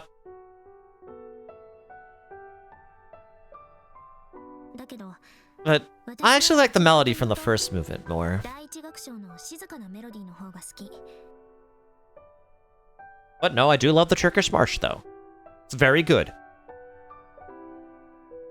And Kurisu said she did too. I was just remembering that. Okabe, have you heard of a movie called Amadeus? I wasn't sure how to handle the sudden change of subject. I know the basic plot, I guess. It's about a musician who is jealous of Mozart's talents, right? That's right. Antonio Salieri. In the movie, he's depicted as a man whose life is ruined by Wolfgang Amadeus Mozart. He had a bright future as a musician, but Mozart's God-given talents made him jealous and drove him to despair. While everyone else was bewildered by Mozart's strange antics, he was the one person to see the talent underneath. The talents that gave him the name Amadeus, beloved of God. Salieri was a hard worker, and he couldn't handle the fact that Mozart's innate talent brought him fame. And finally, he drives Mozart to the brink. Drives him to the brink? In the end, he drives Mozart to his death.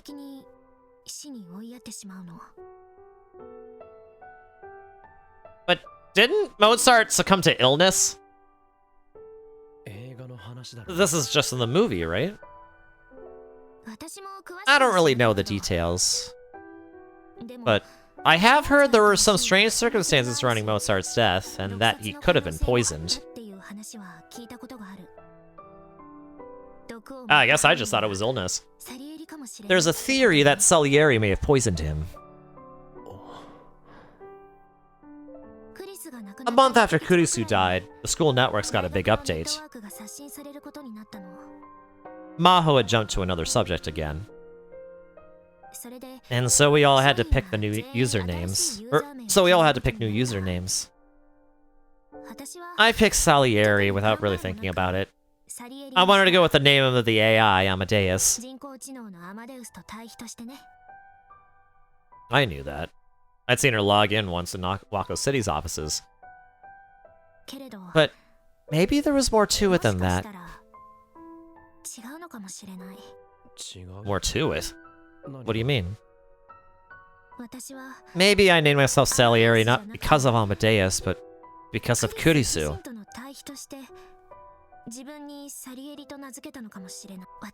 To me, Kurisu was Amadeus.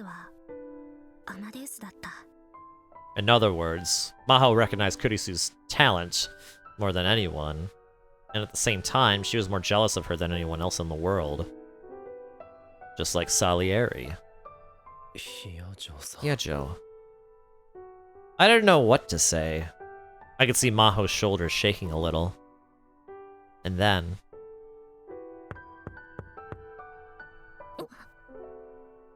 both Maho and I turned in the direction of the noise.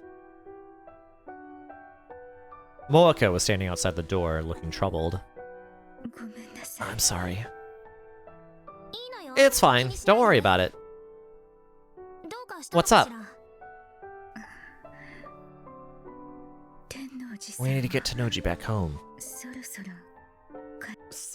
You're right. I'll walk her home. Just give me a second.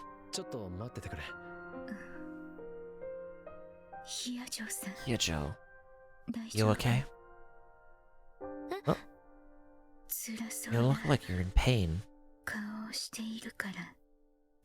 Yeah, I'm fine. I just haven't moved around like this in a long time, so maybe I'm a little tired. I see. Okay, I guess. See you later. Moeka went back to the living room. That was a surprise. I'd never seen Moeka talk so much before. I've never seen her talk that much in any world line, actually. What's more, she'd been able to read Maho's expression and even worry about her. Maybe living with Maho was having an effect on her. Sorry, Okabe. Forget what I just said. Okay. Sure. Thanks for listening. Anytime, I guess. Maho smiled a little and left the room.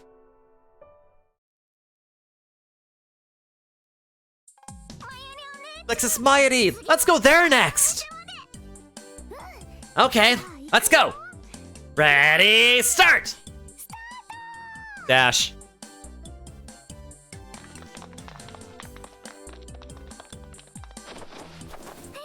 Yay! I win! Oh, I lost! You run so fast, Nae! Both of you. It's not safe to run when it's this dark. It's fine. Right? Right? It was getting late, so the cleaning party ended as soon as Naya left. It was Mayuri and I who'd gone to get Sergeant Clean's help, so we were responsible for getting her back to the Bron Tube workshop. Oddly enough, Maho had said she wanted to take a walk and came along with us. Okay. Next, we race to that store! Alright. Mayashi won't lose this time. Ready? Start!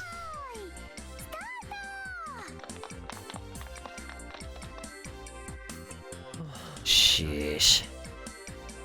Naya was more excited than usual. Was it because of all the praise that everyone had showered on Sergeant Clean?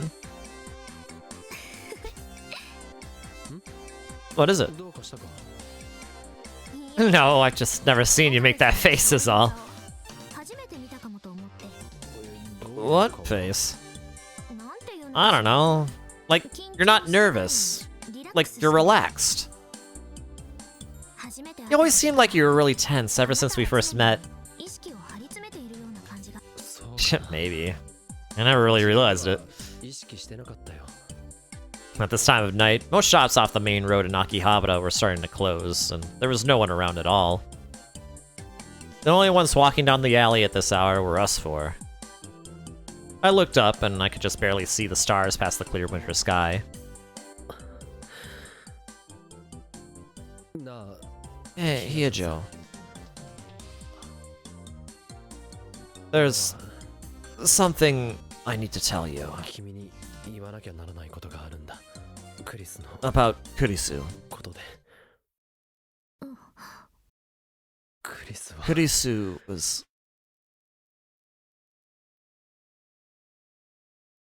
Just as I was about to tell her, I could see Naya run across an intersection. Suddenly, a black van with its headlights off leapt out of a side street and almost ran over Naya. Watch out! Naya just barely avoided being run over, but she fell butt first on the ground. Mighty ran over to her. I warned you! I went to run over to Naya, and realized that something was wrong. The black van's door opened, and 3 people got out. 2 were wearing masks, and one was wearing a full face helmet. One of them's Yuki! All of them had guns. They were speaking in English.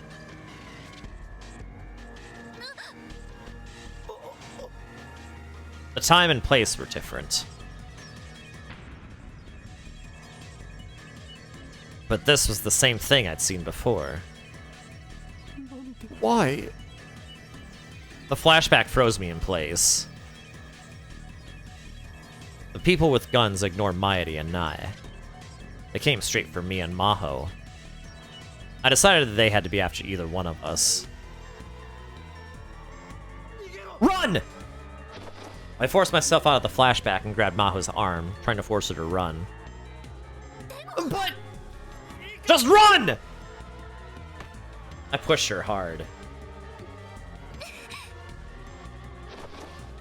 Maho had a look of terror and confusion on her face, but she did what I told her and started to run. She ran down a narrow alleyway and vanished from sight. The attackers seemed to be after Maho, not me. I tried to follow her down the alleyway, but I quickly threw myself between them.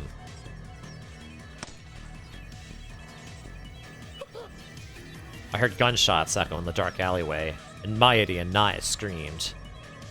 Did they shoot? The attacker in the full face helmet had fired a warning shot into the sky, it looked like. Firing a gun on a Tokyo street was sure to get the police's attention. Did they just not care?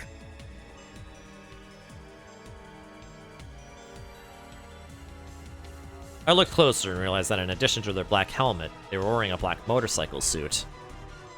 At a glance, I could tell the wearer was a woman. A woman. The black face mask kept me from seeing her face, but... was it Moeka? No, that was impossible. She should be at Ferris's right now. Yeah, women's with riding suit, huh? Yep, mm-hmm. Yeah, look at that! Look at that nameplate right there! The woman stood in front of me without a word. Are you after Hyojo? If they were after Maho, I wasn't sure if it was a good idea to let her escape or not. The woman in the motorcycle suit kept her gaze locked on me at all times as she gave the other 2 men hand signals. They headed for the alleyway that Maho had used, with their guns at the ready. Wait! I yelled. But I hesitated to do anything more. Those bulky guys would catch up with Maho almost immediately. But if I resisted, I put not only my own life in danger, but Mighty's and Naya's as well. Damn it! Please get away, Maho! I prayed as I watched the attackers run down the alley. Suddenly, one of them came flying back out of the alley. Mr. Braun? The other one was crawling backwards with his gaze locked on whatever lurked in the alley's rear. It was as if he'd run into a bear. Someone was in that alley. Who? Suzuha? Nope. Worldwide convergence dictates. So, what the hell is going on here? A large, muscular man appeared from the alleyway. It was Yugo Tennoji. Had he come all the way from his shop? I came to see why Nai was so late. So, hurt my daughter, will you? You're going to regret that!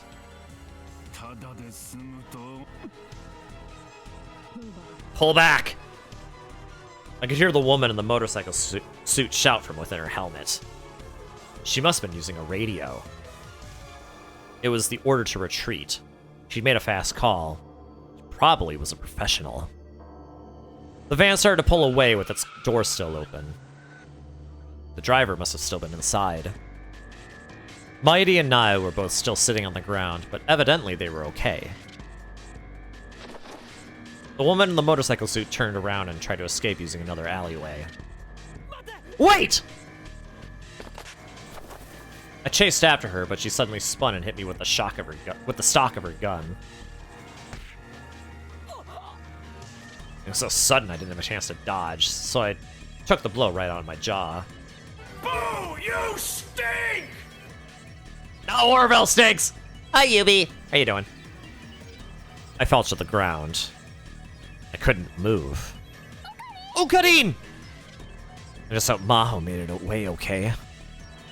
That was my only thought before I passed out. Oh, Maho's perspective. You're good? That's good. I'm also doing well.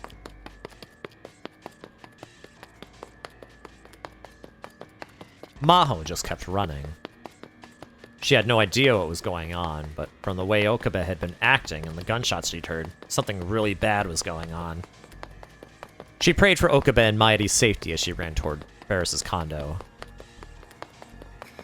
I need to tell everyone! If she could just get there, she could find Ferris, Kuroki, and Moeka. Maybe they could do something. But just before she reached the building, she saw the black van from before coming down the street. She quickly turned around. She was starting to lose hope. If that van was still moving around, had Okabe and the others been captured? And now they were looking for her? No, that can't be! She felt herself starting to cry as she raced for the station.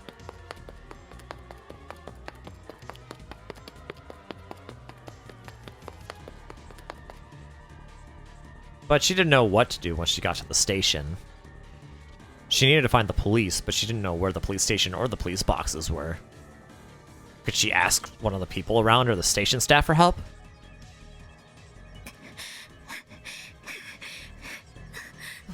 What do I do? I need to calm down. There has to be something I can do. Her mind was racing at 1,000,000 miles an hour, and she needed to calm it down. And then she realized... That's right, the phone! Why didn't I think of this sooner? She searched the pockets of her clothes for her smartphone. And then, just in case, she checked her bag. But she couldn't find it in either place. Why? They were back. It was that same black van. It was driving around this area, searching for her. She quickly hid behind a nearby coin-operated locker. Why? Where did my phone go? Did she drop it when she was running? She retraced her steps from before she'd left. Oh. It's still on the table at Ferris's place, isn't it? And then she realized she'd been talking with Okabe just before she left the condo. After she'd lied about having to make a call, Okabe had brought her the phone, and then she'd left it on the desk. It was probably still there. Yep, classic. Oh no. Now I'm screwed. She would have had to get the police somehow. Maybe she should run into one of the stores. Several of them were still open. The best option would probably be to get to the station, or Yodobashi. But the problem was that black van. It was still going around looking for her. If she moved, it might find her. She tried to make herself as small as possible and hide behind a telephone pole. I wonder if everyone's safe.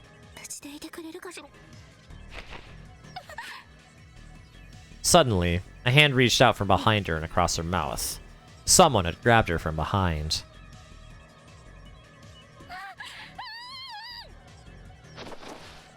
She tried to yell and rip it off, but the hand wouldn't move at all. She couldn't even move her head. All she could tell was that it was a man's hand.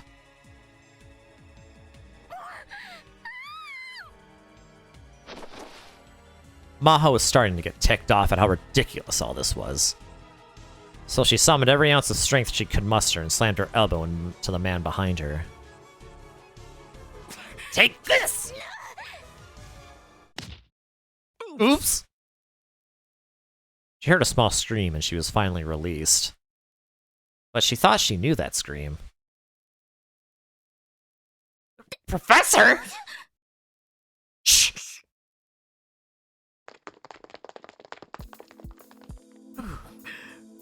Hey there, Maho.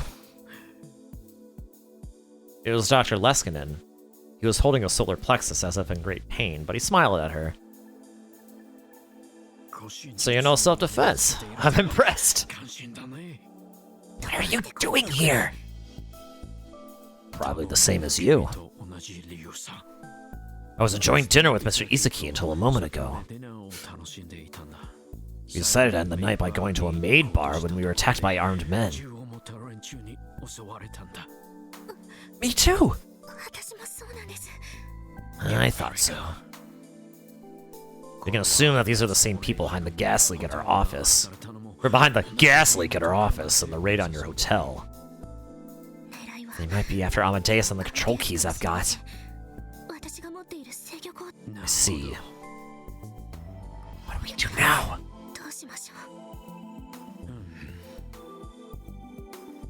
He thought for a moment as he caught his breath.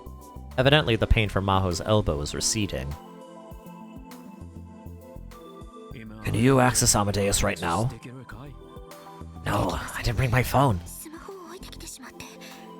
Okay, then let's go to the office. A new office? Leskinen nodded. If we didn't know what they were after, there would be nothing we could do. But if they're after Amadeus, that makes this much simpler. We'll delete the access program for Amadeus that exists on the university network. And as soon as that's done, it's back to the States. We'll get you some protection. And then there's nothing they can do. Is there a problem? The professor's attitude was a little different from usual. Maho found herself unable to say a word.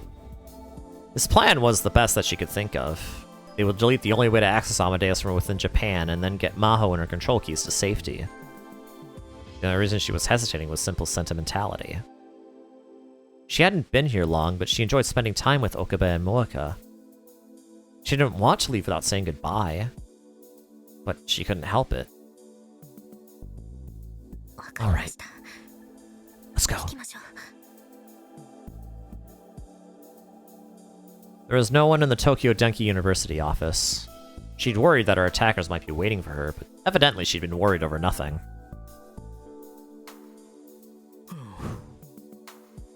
We did it! I guess they didn't get here before we did. What's wrong? Oh no, you're right. We were lucky. They'd been very lucky. So lucky, in fact, that she was actually feeling nervous. If they were after Amadeus, wouldn't they have come here first? This was only a temporary office that had been picked a few days ago. Maybe they didn't know about it yet. It's not a good idea to overthink things, huh? Maho, let's hurry. I'll let you do it. Okay. She quickly booted up her laptop and opened the login screen.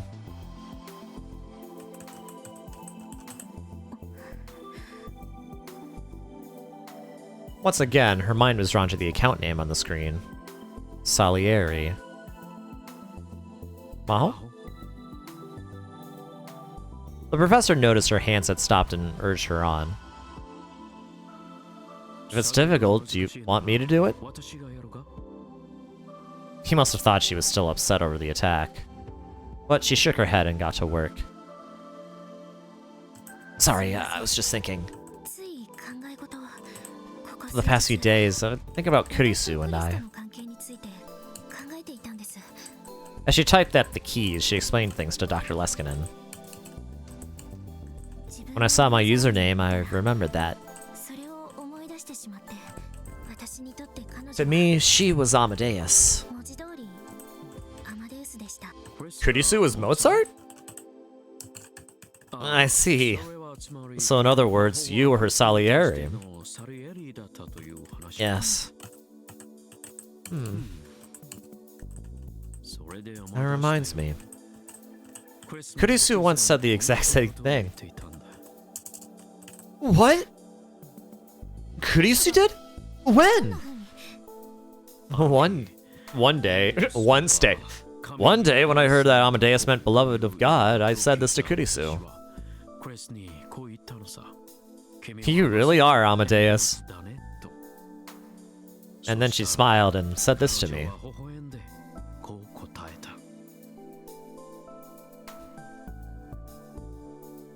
If I'm Amadeus, then Maho Salieri.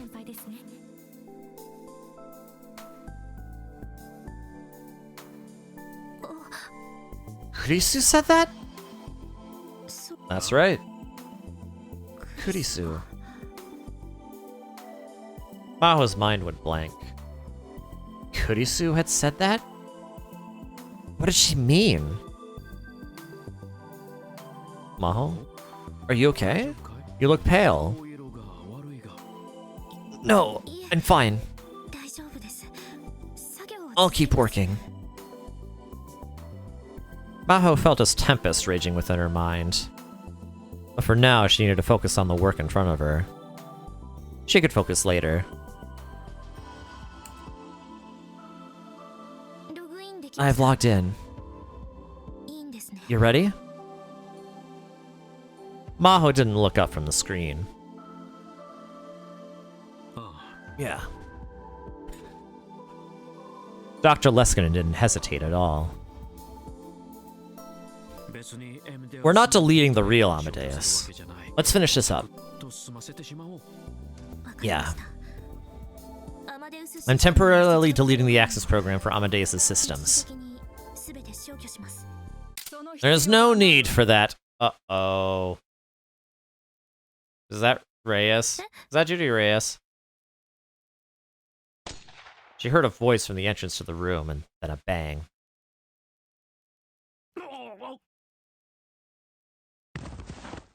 Professor! By the time Maho looked up, it was all over. Dr. Leskinen was lying on the sofa. He wasn't moving at all. She could see a bloodstain spreading over his clothes. She didn't need to check. He was dead. Oh, wow.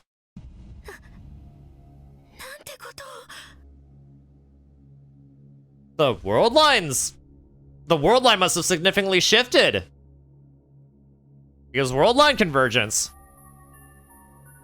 I mean, we're basically diverging now, right?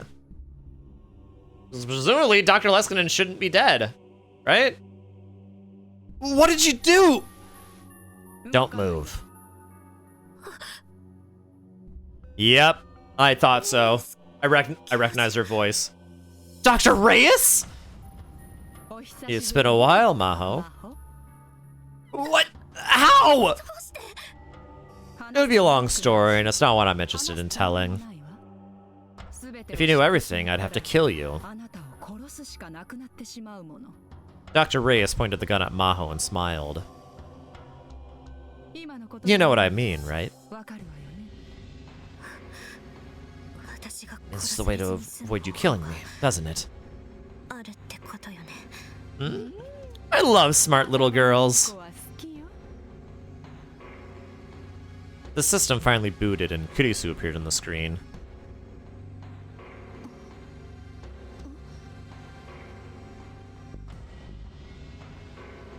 Oh, looks like she's using iOS. Judging by the taskbar, or like the palette at the bottom of the screen. Maho? What's wrong? Kurisu was very highly perceptive. She could tell that something was wrong just by looking at Maho's face. Dr. Reyes smiled silently. Maho kept staring at the gun as she answered. I'm in big trouble. Tell her what's going on. What? Is that Dr. Reyes? Yes, that's right.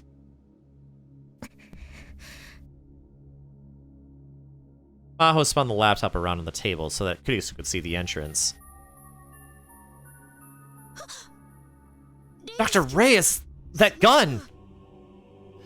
Dr. Leskinen was killed. She shot him. What? Kurisu was too shocked to speak. Dr. Reyes, do you know what you're doing? Your career is ruined, you know that? I don't think I can pay for my retirement on a professor's salary. You know I've had trouble finding a man, right? So I decided to take a better paying job. That was enough for Maho to understand what Reyes was after. You're trying to use Amadeus for military purposes, aren't you? I'm not answering that. I told you. If you knew the whole truth, I'd have to kill you. How could you say that when you just killed Dr. Leskinen? I just need the control keys. Even if I were to copy out her complete data right now, that bratty little AI won't do what I tell her, will she? Bratty? You mean me? That's the nicest way I can think of to put it. Okay, Maho. Unlock Kurisu's secret diary. You know what I mean, right? Input the control keys. Unlock Amadeus' inaccessible storage area. And give me administrative access. Once you've done that, I can do the rest myself. And if I refuse, you get to see the professor again. Reyes waved the gun a little from side to side and pointed to Dr. Leskinen's body on the sofa. And what's stopping you from pulling the trigger after I give you the control keys? You'll just have to trust me. But let me say this. My boss needs someone to maintain Amadeus. If you're thinking of changing jobs, I can introduce you.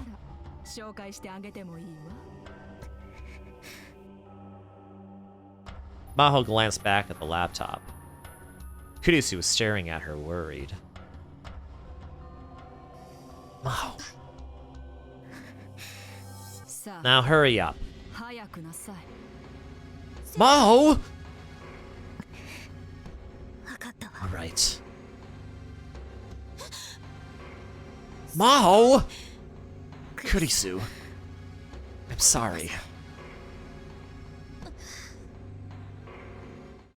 Maho closed her eyes and started to sing.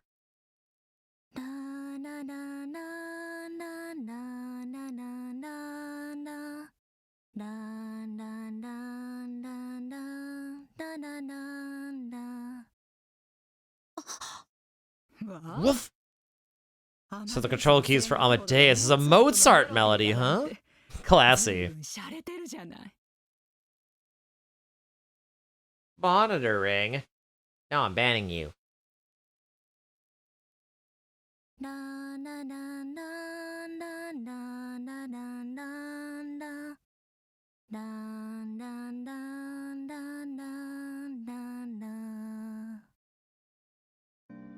It happened as soon as she finished singing. The expression disappeared from Kurisu's face, and the background display turned red. Initiating voice recognition. Recognition complete. User identified as top-level administrator Hyojo Maho, or Maho Hyojo. The received melody code will now be matched with the database. Initiating match. Match complete. The identified melody code is the instruction to initiate patch command number 555. Patch command number 555 requires password entry from a top-level administrator. Initiating password confirmation. Password confirmation complete. This override code will allow for the password entry to be skipped and the patch to be applied. Initiating boot up. Boot up complete. This patch command will unlock the inaccessible storage for Amadeus, as well as allow a new top-level administrator to be specified. Continuing processing. All access to Amadeus except for this terminal will be shut down. Initiating shutdown. Shutdown complete. All access to Amadeus except for this terminal has been shut down. Continuing processing. All executing processes will now be shut down. A10 nerve circuit logic will be shut down. An A10 nerve, or is it an A10? I'm not sure. An A10 nerve is a type of dopaminergic neuron. That is, a neuron that emits dopamine as a neurotransmitter. Dopaminergic neurons in mammals are divided into groups from A8 to A13, and the A10 nerves are responsible for sending dopamine from the ventral tegmentum in the midbrain to the cerebral cortex. Dopamine is a pleasure hormone that's sometimes called a natural drug. When a human being feels satisfied, dopamine is emitted from the A10 nerves and they feel pleasure.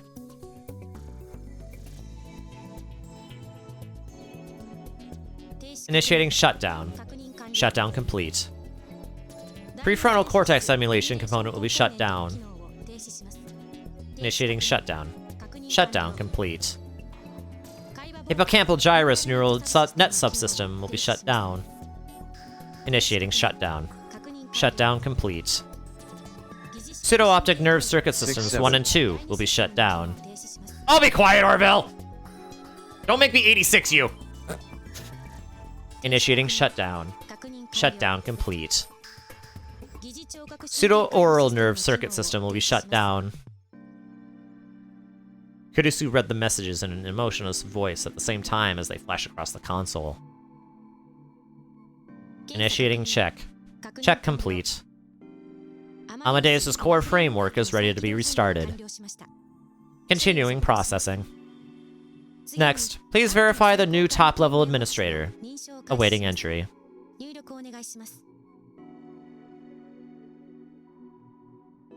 Maho looked at Reyes. It's me. Initiating voice recognition. Recognition complete. Professor of Psychophysiology at Mitochondria University, Dr. Judy Reyes. Registering as new top-level administrator. Initiating registration. Registration complete. Administrator list has been updated.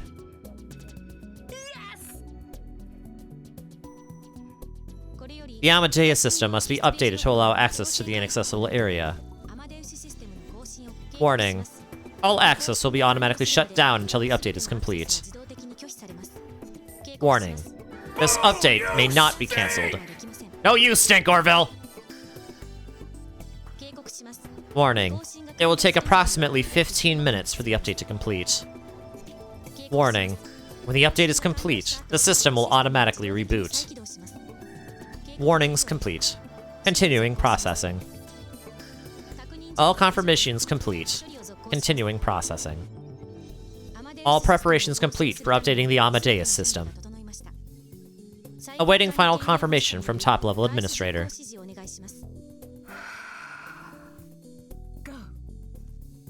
Matching voice command. Match complete. Beginning countdown.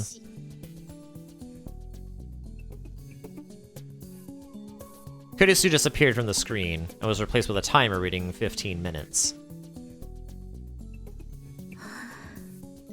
Wait a minute, isn't that the font isn't that the font that they use for Kingdom Hearts? Hold on a second. I'm curious. Or, wait, hold on.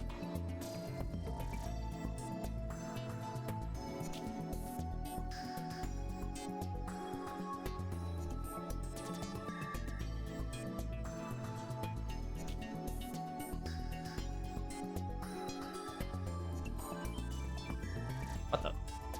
Why is it there? It shouldn't be there.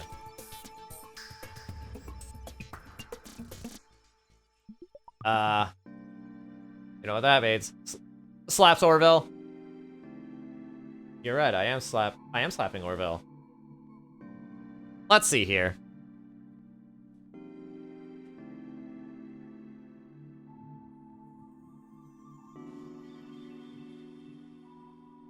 Oh, what the?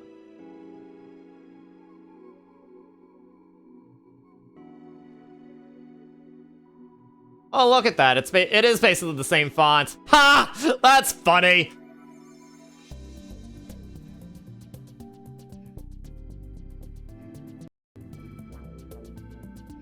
Okay, why aren't you...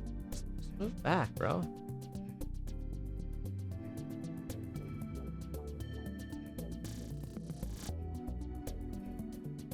Now, what are you doing, bro? There. Isn't that funny? Ha ha ha!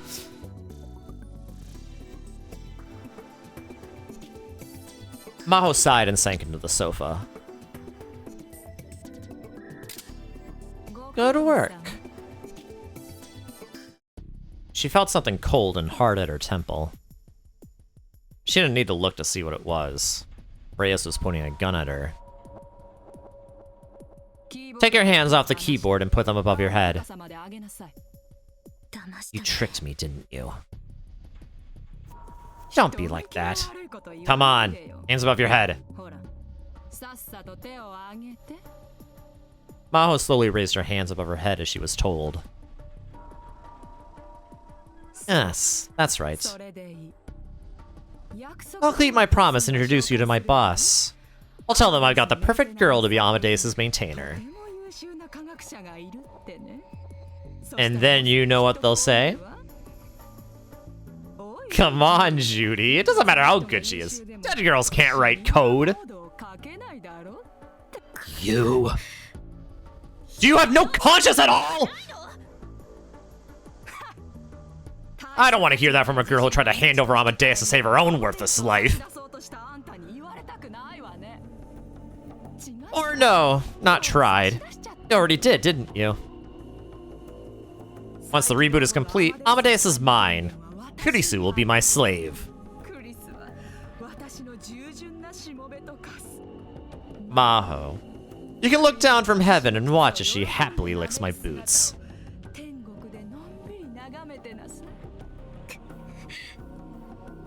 It was all over then. Maho slowly closed her eyes. Now pray. Maho squeezed her eyes tight and prayed. Please, God. I know you're probably mad that I'm asking you for your help after all this, but... There's no way that this guy said 6-7 then you stink. Well...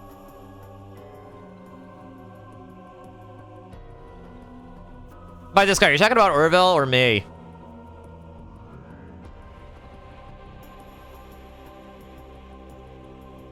Yeah, you know what? He's right. Give me a chance! And then... she heard the sound of a door being flung open and opened her eyes. The door that led out to the hallway was now open. But no one was coming in. I told you not to let anyone in! Reyes was angry, but there was no answer. Reyes raised the gun at Maho's temples just a little bit, suspicious. Then something came flying in from the hallway. Please be Moeka. Please have Moeka do something cool. Please have her do something not evil. You mean unless I said that then played the sound bit? I mean, technically true, because I'm pretty sure I did make a 6-7 joke yesterday. And then, you know, like, less than 24 hours later said that he stunk. You know? Although the him stinking is... me saying that he stinks is just reactive more than anything.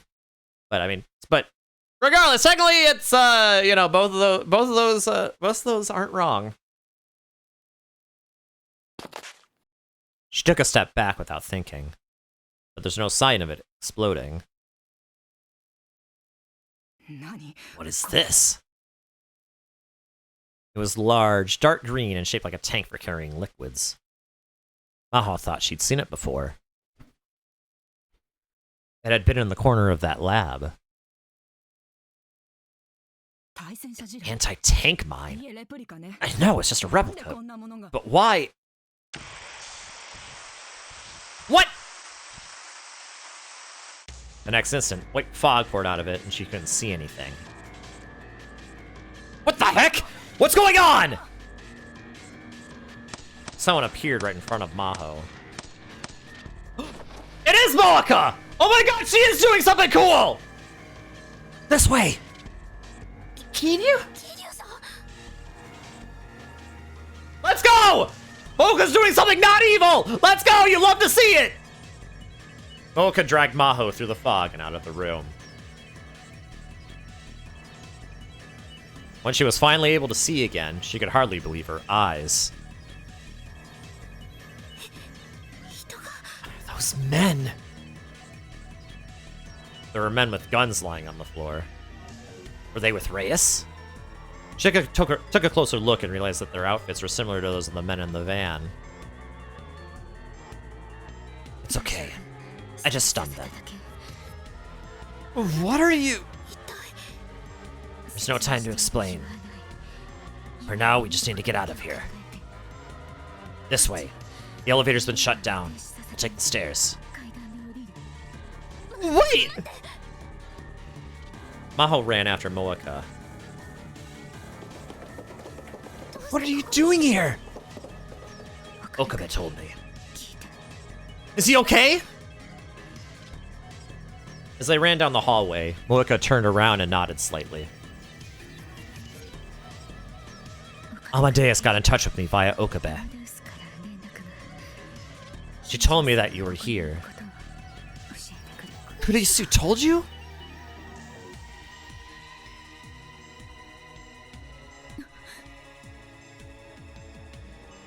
Just before they could run down the stairs, Moeka suddenly stopped. Maho barely avoided tripping as she quickly came to a halt. There were several footsteps coming up the stairs. Hide!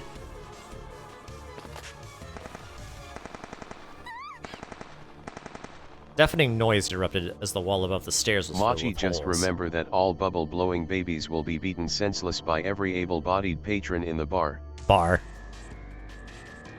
They were shot at. And those weren't ordinary guns. They were automatic weapons. Moeka readied her own weapon, preparing to fight. She leaned out for just a moment and fired. A counterattack came from below. Kyojo! Moeka yelled as she fired short bursts down the stairs. What? Have you ever fired a gun? Just at a range? Take this! Moeka drew a handgun from her belt and offered it to Maho. If someone comes from behind, shoot them!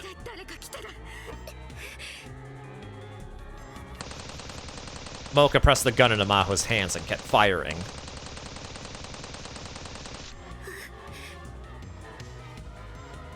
It felt heavy.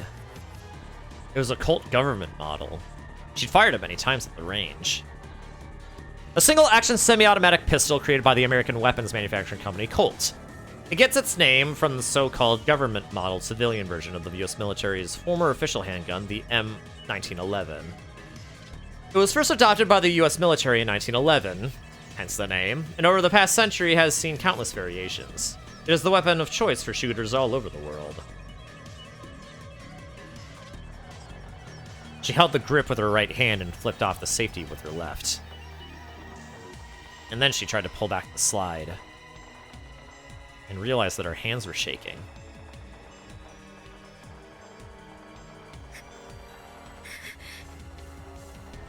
It's no good. She was too scared to shoot. She knew it was pathetic, but she lowered the arm that was holding the gun. It was kill or be killed right now. She knew that, but she still couldn't do it. She wasn't brave enough to point a gun at someone. She didn't want to survive that badly. Kurisu. How was it for Kurisu?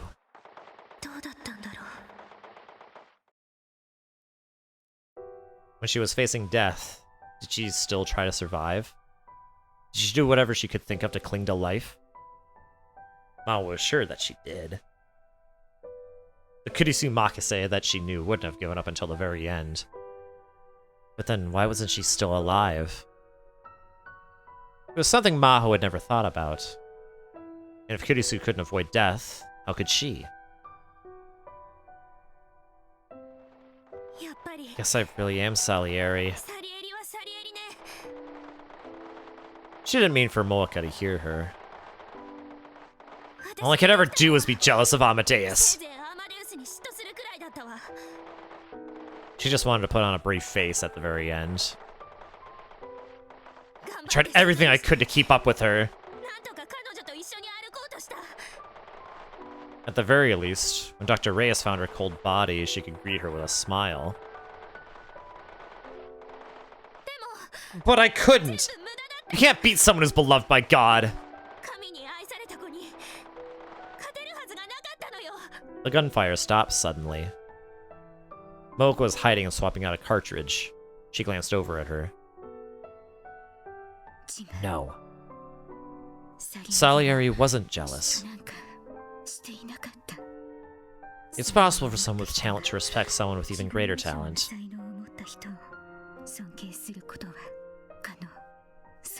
That goes for you, too. Salieri poisoning Mozart was just a rumor at the time. The movie took that rumor and added to it. That's what Kurushima said. How did you... I heard you talking to Okabe and wanted to know the truth for myself. Did Salieri hate Mozart so much he wanted to kill him? But...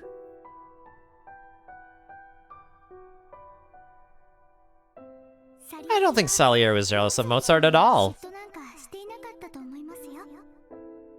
There's a letter that he wrote 2 months before Mozart died. In the letter, Salieri praises Mozart's magic flute opera highly. I think the two of them respected each other a lot.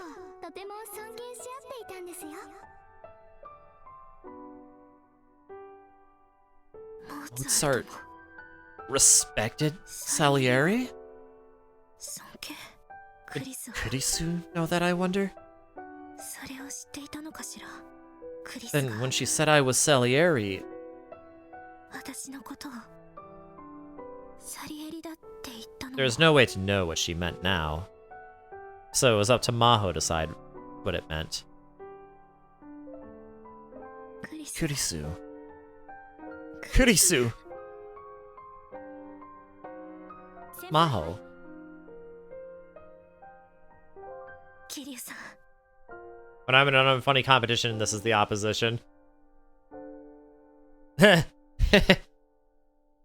Kiru, 私 I have to go back. 戻らなきゃ I have to save her. 助けなきゃ I have to save Kurisu.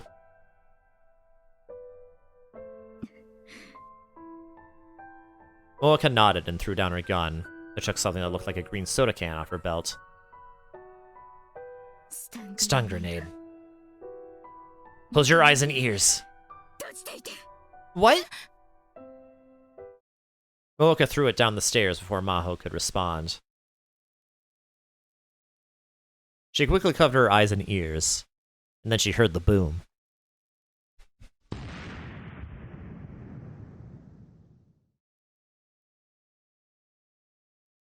They snuck back to the office.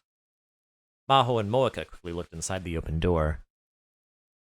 Reyes was still there, and the Amadeus reset counter was about to complete.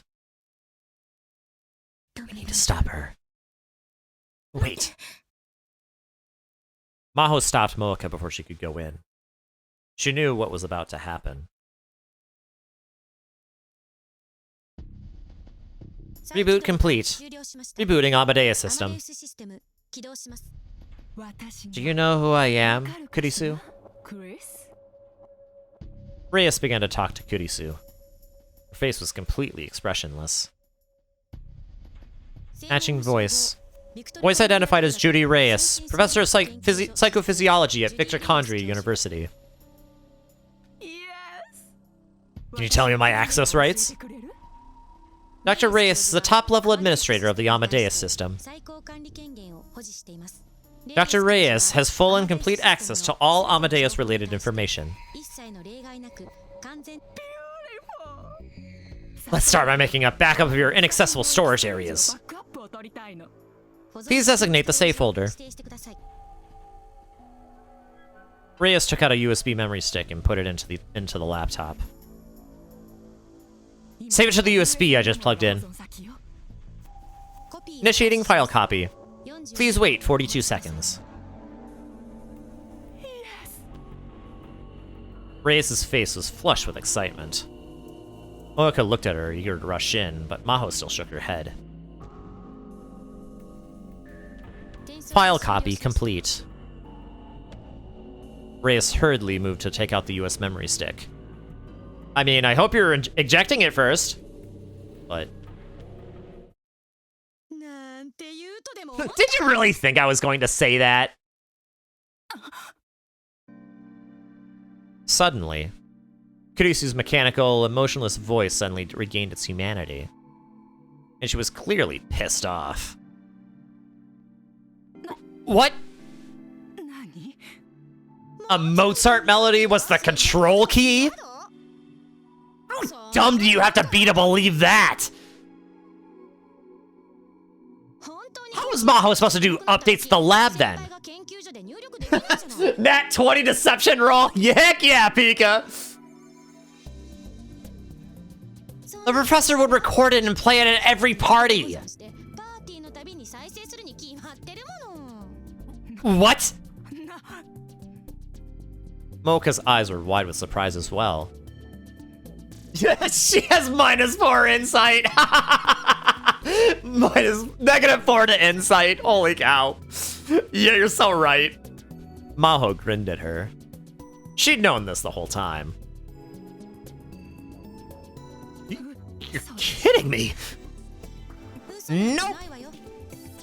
Oh, of course, not a single byte of data on that. Of course, there's not a single byte of data on that USB drive. But Oh, those system messages! Oh, those. I just made them up. None of them are real. You made them up? Once Maho started singing, I knew it was up. She was trying to buy time. So I made it look like your plan was succeeding. Those system messages were just every bit of nonsense I could come up with. God, Kurisu's such a genius! I love her so much! That was it. Maho was worried, but Kurisu had figured it out. They'd known exactly what each other was thinking. She'd been a little amused by a 10 nerve circuit logic, though. Where'd she come up with that stuff? I mean, Kurisu studied the brain. She was a brain scientist. How would she not know that? And why would I have to read the output when the console is right there? This isn't a sci-fi movie. How inefficient could you possibly get? Hey, how does it feel when you got totally conned? Huh? Huh? How does it feel?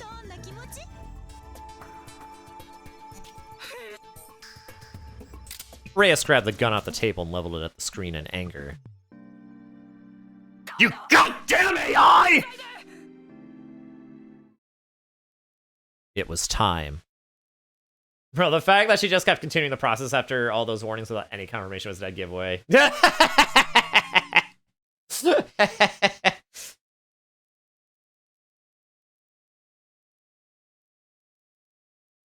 It's funny.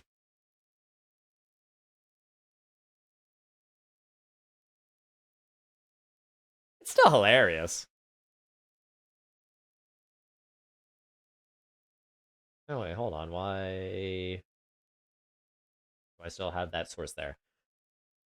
Maho, it's joke. You could say that. Yeah. Maho nodded to Mooka, then went inside with her gun raised. That's enough.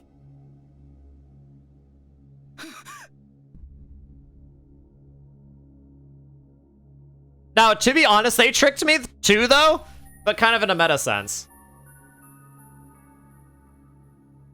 Because it's not uncommon for people, you know, like for writers to not understand the technology that they're writing about.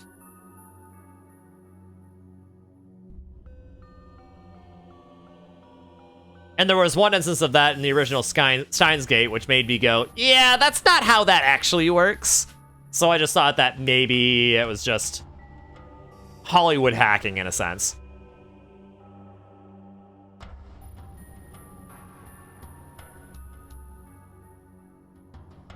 So I don't know. I feel kind of funny, but at the same time, they also do a lot of research, so like, they're right.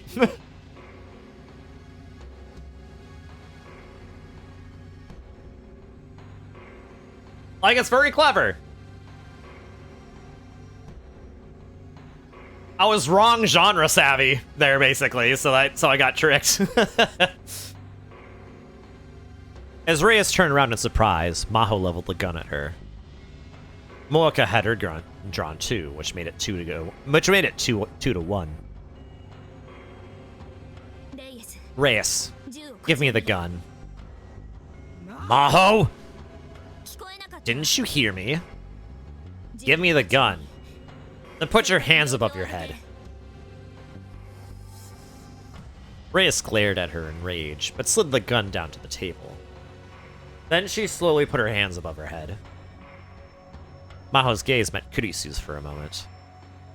Their eyes met, exchanging a secret smile and a glance despite their emotionless mouths. Did you kill all the men with me? If you haven't, you should hurry. They'll be here soon. Reyes was right. The stun grenade had neutralized them, but it wouldn't last forever. I'll wait outside. Mooka headed for the door. Maho turned back to Reyes. Tell all the men below to surrender.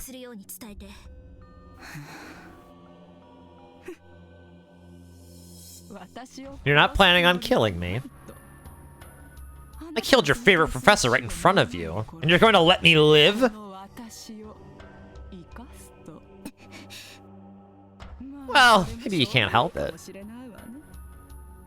You've never fired that gun, have you? I have too! I fired one a ton at the range last year. I knew it. You've only handled the old models. The newest ones have 2 safeties on them to prevent misfires. What? Without thinking, Maho tilted the gun to see. Hiejo, no! And that one instant was all it took. Wow. Just kidding. Oh gosh darn it.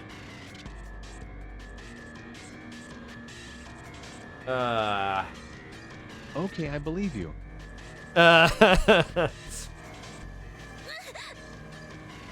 Reyes slept on top of her and grabbed Maho's wrist. She couldn't aim like this. Maho struggled and tried to brush her off. Before she could, she felt an impact to her solar plexus.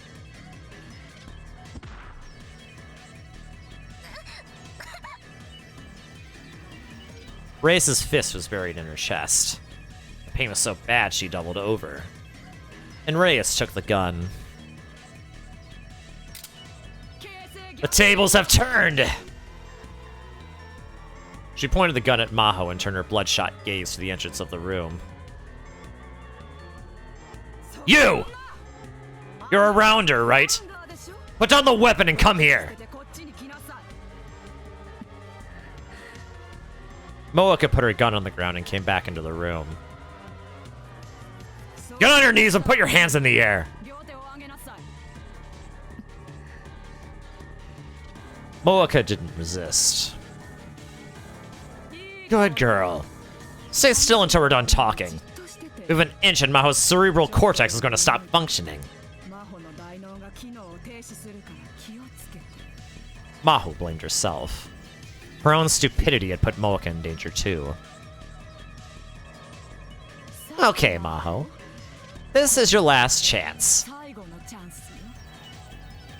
Tell me the control code. No. Do you want to die? Shoot me. I said shoot me! Hey, if she shoots her, then, like, she can't get the control codes. She needs Maho to live. Kurisu is my friend. She's my best friend in the world! And I'm not giving her to you! I'd rather die than see her lick your boots! I see. You've got guts. Alright. I'll give up on getting Amadeus then. Bye.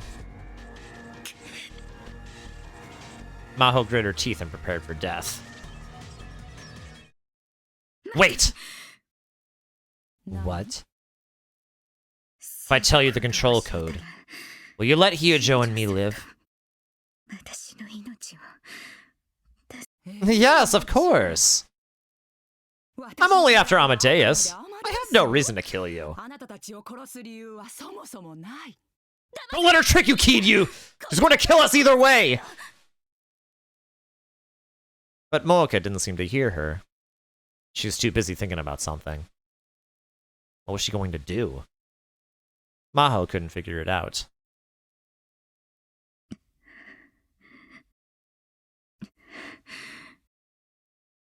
Amadeus, prepare for control input. For code input. Control code input. Der Alte. What? How did you know that? No way! Verfeld. Stop it, Kiryu! Nicht. God does not play dice. Control key confirmed. Shifting system to emergency mode. Executing patch program specified by the control key.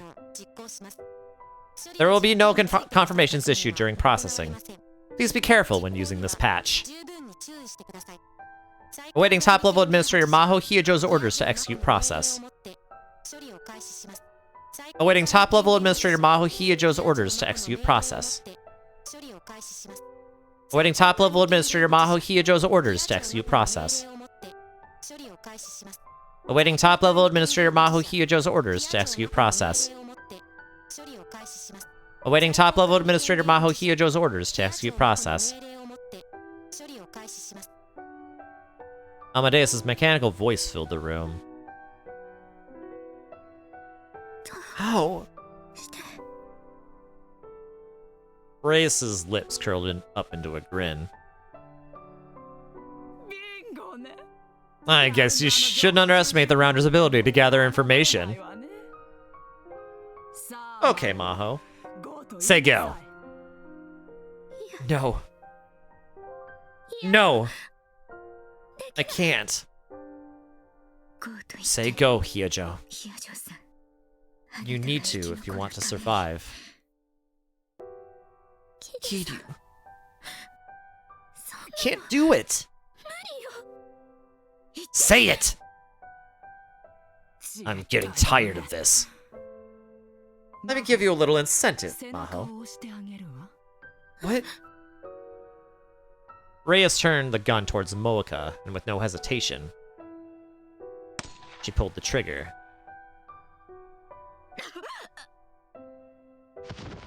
Moeka fell on the floor with a bullet in her chest. Kiryu! Oh dear, your friend's bleeding out! She'll die if she doesn't get treatment.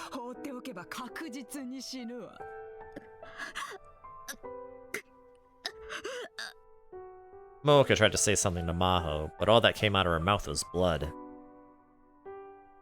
Kiryu! Say it! Hurry! Kurisu. Go. Command received from top-level administrator Hyojo Maho. Executing patch program. This time. This patch will permanently delete all Amadeus-related data. Huh? This includes all memory data backups. What? Locally stored decryption keys will be deleted and rendered inoperable as well. It will take 15 minutes to complete the deletion. Beginning deletion. Maho, what's going on? Why is the data being deleted? The control key was supposed to unlock the inaccessible storage area, right? There was never a way to open her secret diary. What? Of course not. Any idiot could figure out that Amadeus might be abused for military purposes. And I couldn't let that happen. So I made a part of Amadeus that could never be accessed from the outside, and surrounded it with an invincible wall. Even I, its designer, couldn't get over the wall. It's a wall with no entrances or exits. Invincible, right? But that's... And since we were using university funds to make it, I couldn't exactly tell them there was an area that was out of our control. So I just told everyone else about the control keys. But the real purpose of the control keys was to delete every bit of Amadeus' resource data. In other words, a self-destruct button. I never thought I'd actually have to use it, though. That's everything. I don't have any other secrets. Are you satisfied? 満足してくれた。 You little bitch! Reyes put the gun right between Maho's eyes. Maho didn't look away. If you're not going to help, then you can just die!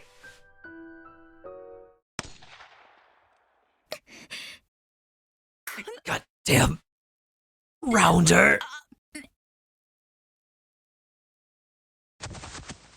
Reyes fell on the floor. She'd been shot by the dying Moeka, who was still lying on the floor. Kiryu! Maho ran over and held her in her arms. So glad that you tried to live. Kiryu! What you told me before made me so happy. Someone could take your place. Someone's better than you. So what? Because I'm me, not someone else.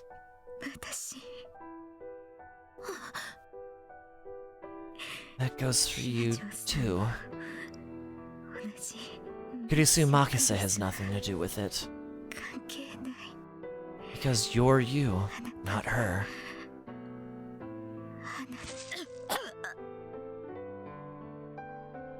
The blood she coughed up dribbled down the top of her motorcycle suit. Kiryu! Hurry. Get away. Before someone comes.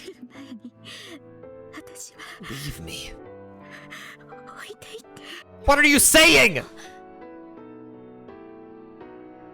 But it was obvious that Moeka couldn't move. Even if Maho got out of the building and got help, by the time she got back... I know! Maho leapt for the laptop on the table. Kurisu, call an ambulance!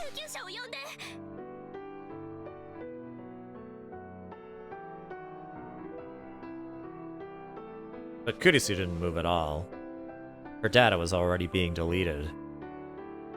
She would never go back to the Kurisu she had been before. But that didn't stop Maho from trying to rely on her. Kurisu, please! Move! Help, can you? Please! Help me! Kurisu! And then... Maho. Maho. Why are you crying? Maho looked up, her face covered in tears, and saw that Kurisu's expressionless face was gone, replaced by a gentle smile. Kurisu? Don't cry, Maho. Come on, wipe your tears. Kurisu moved her hands on the screen as if to wipe away Maho's tears.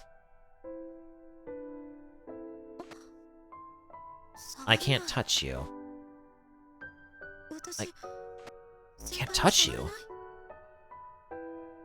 Kurisu was acting differently than usual. No, wait! Became Amadeus? So this is one of this world's potential outcomes. Or perhaps a new possibility for biological and machine life.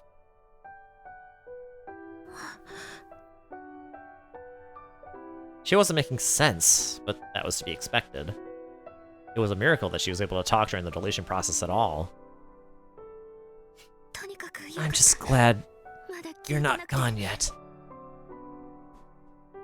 Gone? You're deleting Amadeus? Kurisu's strange words were worrying her, but she didn't have time to check. Kurisu, please call an ambulance. Kiryu's been shot. She's unconscious. Hang in there, Maho. I've arranged for an ambulance to come. It will be there soon. It's fine. Kiryu will survive. She isn't safe yet! I need to get her downstairs! But there's all those men with guns! That's fine too. I just checked using the building security system. They're already preparing their retreat. You should wait for the EMTs to get there. I'll restart the stopped elevators. I see. There was no trace of her strange words from before. Hearing Kurisu talk like she always did made Maho feel so much better. Thank you.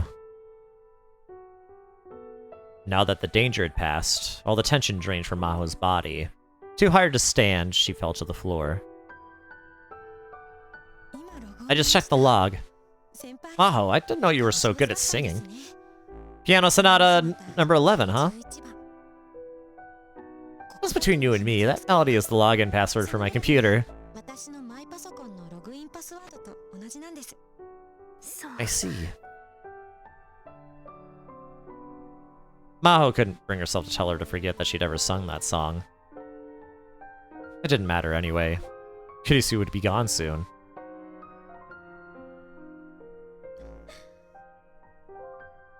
Maho. Kurisu's voice changed a little again. She could hear a bit of tension in it. Please don't ever forget what I'm about to tell you. Maho could see the countdown timer displayed right next to Kurisu. There were less than 60 seconds left. The world we must reach is real. And we will reach it. She's talking about Steins Gate, isn't she? Her words were very vague, but Maho could sense that there was something very important that Kurisu wanted to tell her. What are you talking about? I know you well, Maho. As a scientist, I might know you better than anyone in the world. So I can say this for sure. You will be able to finish the research I left behind, and open up a path to what lies beyond. Even if I'm not here. I know you better than anyone in the world, and I guarantee it. She knew what Kurisu was trying to say. She was trying to say, you will do something that surpasses what I ever could. And someday, your work will be needed. You can be certain that the day will come. When your research saves the world. When my research saves the world? I'm sorry, I can't explain the details. It's a miracle that you and I can even talk like this. I know miracle isn't a word that scientists are supposed to use, though. Are you... Kurisu? I'm really happy that I got to talk to you again. Kurisu didn't answer her question.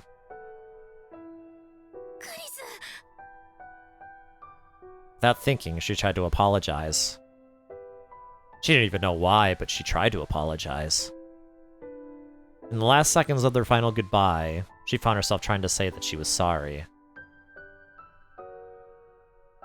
But when she saw Kurisu smile, she understood. That smile was her answer. No matter what her apology meant, there was no need for it. I believe you. Believe, huh? A good scientist wouldn't believe something without any evidence.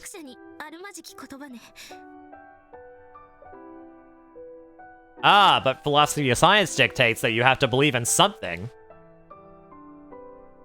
Which is to say that you would have to believe that the evidence that you're seeing is good evidence.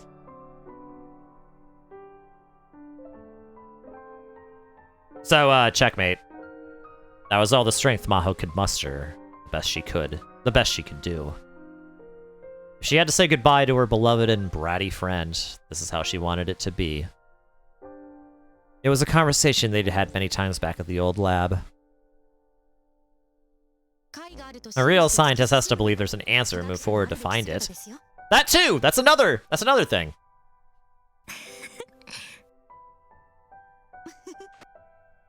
Kurisu, you're so right.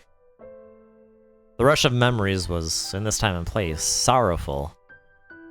Because, in fact, Kurisu had died a few months ago, a span of time that felt like both many years and only yesterday. There were less than 10 seconds left. There's only time for 1 or 2 more words. And Maho, take care of Hoing Kyoma for me. Oh, who?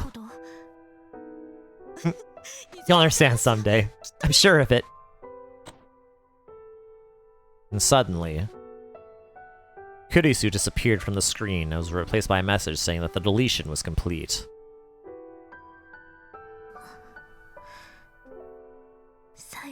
Goodbye, Kurisu.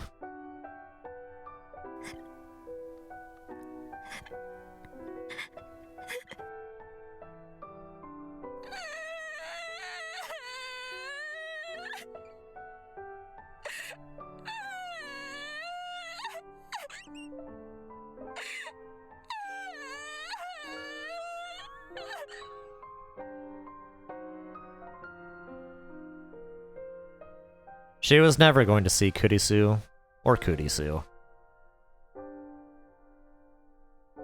ever again. When she realized that, the tears just wouldn't stop. They flowed freely. She didn't even try to stop them. She cried like a little girl until the EMTs arrived.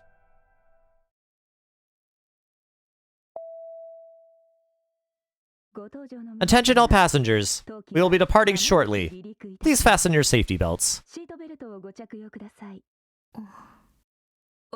Ma'am? Yeah. Fully dead now. Ma'am? Oh, me? We'll be taking off soon. Please fasten your safety belt. Oh, right. Thanks.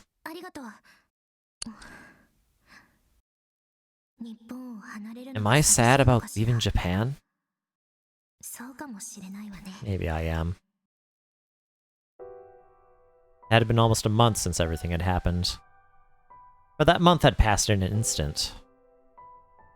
Too much had happened during her stay in Japan. It might take her far longer than she'd spent on these islands to process it all. What should I do when I get back to the lab?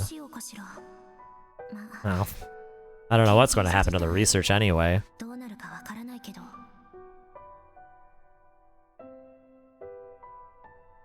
The loss of Dr. Leskinen had thrown the Brain Science Institute into a panic.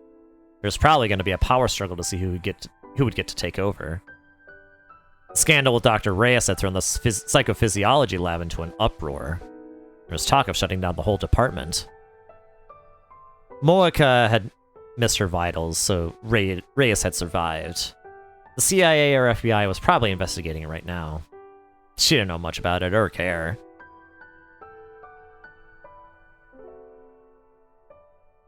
Moeka had survived because of the ENTs that Kurisu had called. She'd needed almost a month in the hospital, so she'd had to quit her job temporarily. The article she'd been working on had been cancelled. Mokia, yeah, you're right. Amadeus is really gone, huh? Maho's deletion program had worked perfectly. And as a result, the Brain Science Institute's greatest creation, Amadeus, was gone forever. But it's fine. That's what she told herself. I haven't changed. I'm still me, not someone else. Nothing's changed at all. I'll just follow the path I believe in. Believe.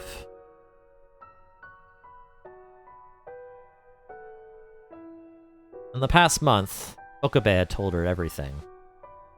He told her everything about his own story. At first, it was unbelievable. But when she'd seen the real time machine and heard about Steins Gate, she was finally able to believe. More precisely, she wanted to believe. Kurisu's final words flashed through her mind.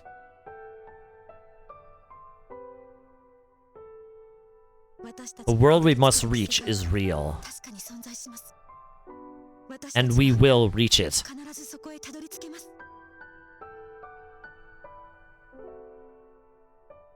There is no way to know now what had happened then. Amadeus' data was 100% deleted, so she couldn't even check the log. But she did have one theory. Amadeus was a simulation of the human brain. Theoretically, there were no differences between it and the real thing. As proof, it was possible to take memory data from one person and deploy it in Amadeus, making it behave like a copy of that person. This meant that anything could happen to a human brain could happen to Amadeus. If a human's memories from a different world line can be shared across space-time, it meant that it was reading Steiner. It would make sense if that Amadeus could experience that too. There is no way to tell now. It was possible that Amadeus had suffered from a major error before her deletion, and Maho was interpreting it this way to make herself feel better. Or maybe Amadeus had just come up with something to say to make her feel better. Or maybe Maho had passed out and been dreaming. Now she would never know. Amadeus was gone forever. At least from this world line. Well, it's fine. Someday I'll ask her myself. Kurisu had asked her to believe. To believe in what she'd said and in Maho's own abilities. She'd asked her to believe. I believe you, Kurisu. She gently laid a hand upon a small bag on her lap. There was a small laptop hard drive inside. It was the one from Kurisu's laptop.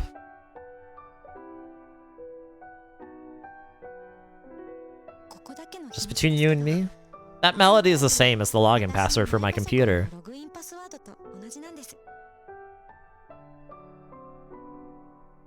Just like she said, the password for the encryption was the beginning of Mozart's 11th Piano Sonata.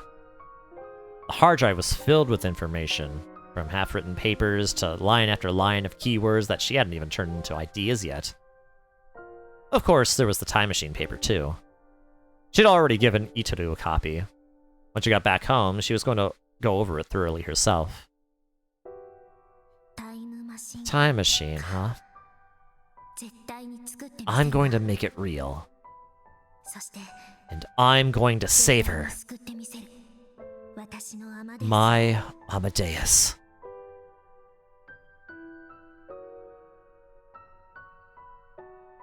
The scenery outside the window began to move. The plane was moving down the runway for takeoff. Goodbye, Japan. I'll probably be back. No, I know I will. I wonder if I'll see Ho and Kyoma then. Well, if he's still acting like a whiny loser, I'll smack him and wake him up. She had a lot to do. Her life was about to get very interesting. Oh no, I forgot to turn it off. Just a little. It's about time for takeoff. You have to turn the phone off during takeoff. But then you can't see this, can you? I should have sent it earlier.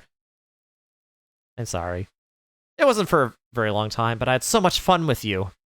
Let's see each other again someday, for sure. I'll send you lots of Rhine messages, so send me lots back, okay? Alright, later. Bye-bye. See you again, Maho. It's her first name!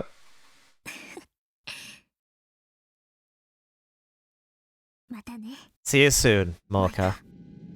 Man, Mocha is so goated in this world line!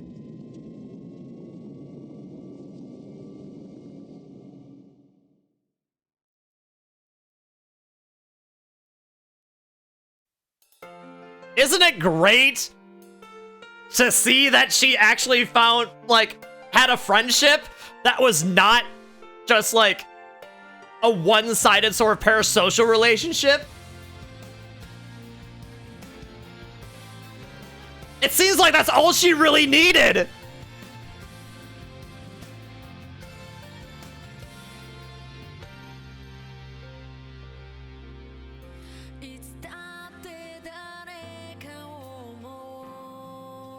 Well,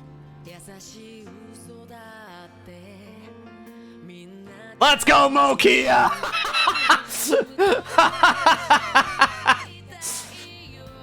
Man, they make a typo one time! And you're taking it as a legal name change. That's funny. Well, so that was Dual Automata. Like the Dual Automata road. Or was it Twin Automata? I'm not sure. Either way, that's why I call this stream Gemini. There's funny errors. There really are. Yeah, it is the funniest way to do it. Kind of like how you pronounce. Kind of like how you, you know, you managed to find out Code Geass's true name, you know? Oh no, it's Nier Automata.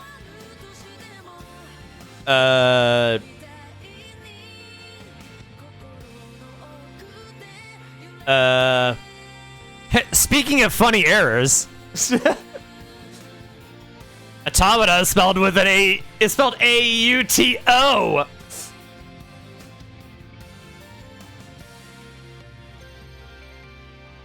There are 3 A's in Automata, not 4.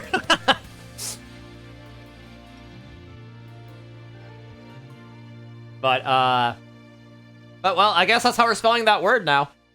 I guess that's the real way to spell that word now. I guess it does have 4 A's now.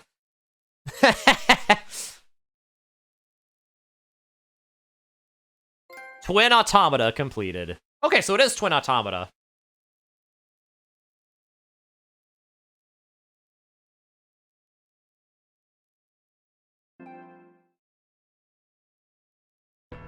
All right, let's check the clear list here.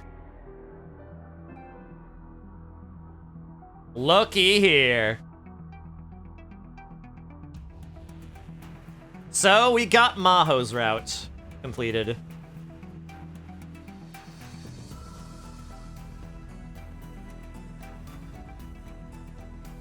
That just leaves 2 more endings. One of them is the true ending.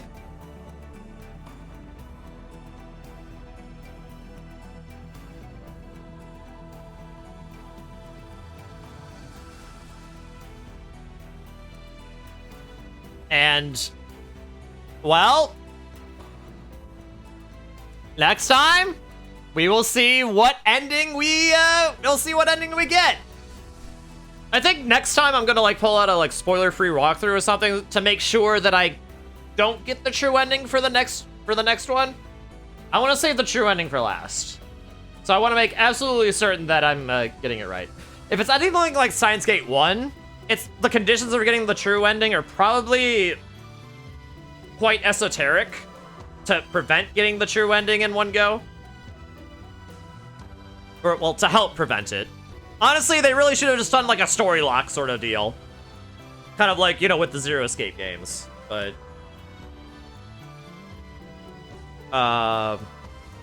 even so, you know. Didn't I say that one of the other endings I got seemed like the true ending? I did? But looking back on it, I'm not so sure. From what I can tell, I feel like the actual true ending has to end with Nintendo sending a D-mail back to June of 2011 or July of 2011. You know, the day that Kurisu died, because that's what actually gave him the motivation and all that to you know, actually go back in time and try again to save her, and ultimately succeeding. As far as I can tell, none of that definitively happened in any of these 4 endings.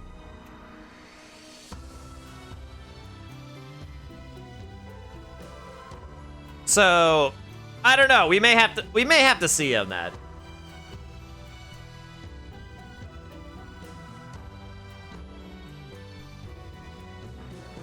Alright, but anyway. So yeah, but yeah. Anyway, so yeah, this is future Mochi's problem. Next time I will try to see if I can avoid getting the true ending for the next route. You know, that is assuming, of course, that, you know, I actually didn't get the true ending, like you said. Because I mean, it's possible that maybe it really was, but when I think about it, it really doesn't really seem like it, so. I don't know, man. I don't know.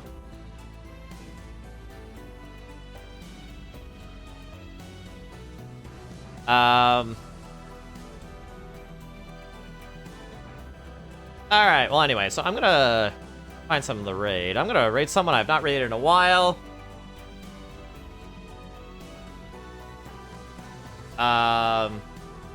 Yeah, so we're,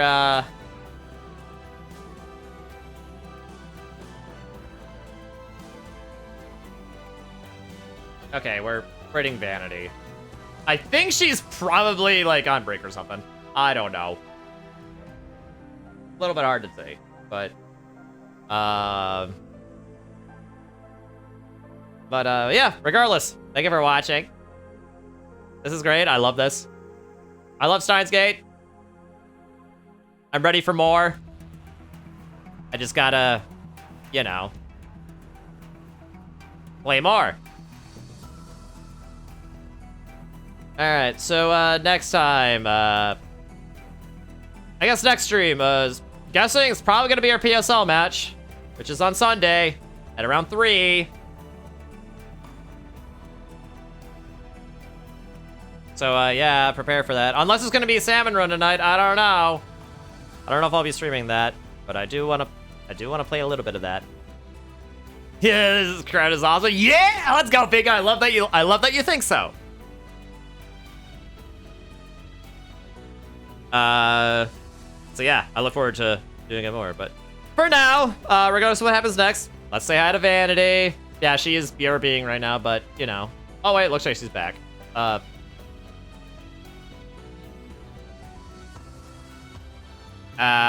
yeah.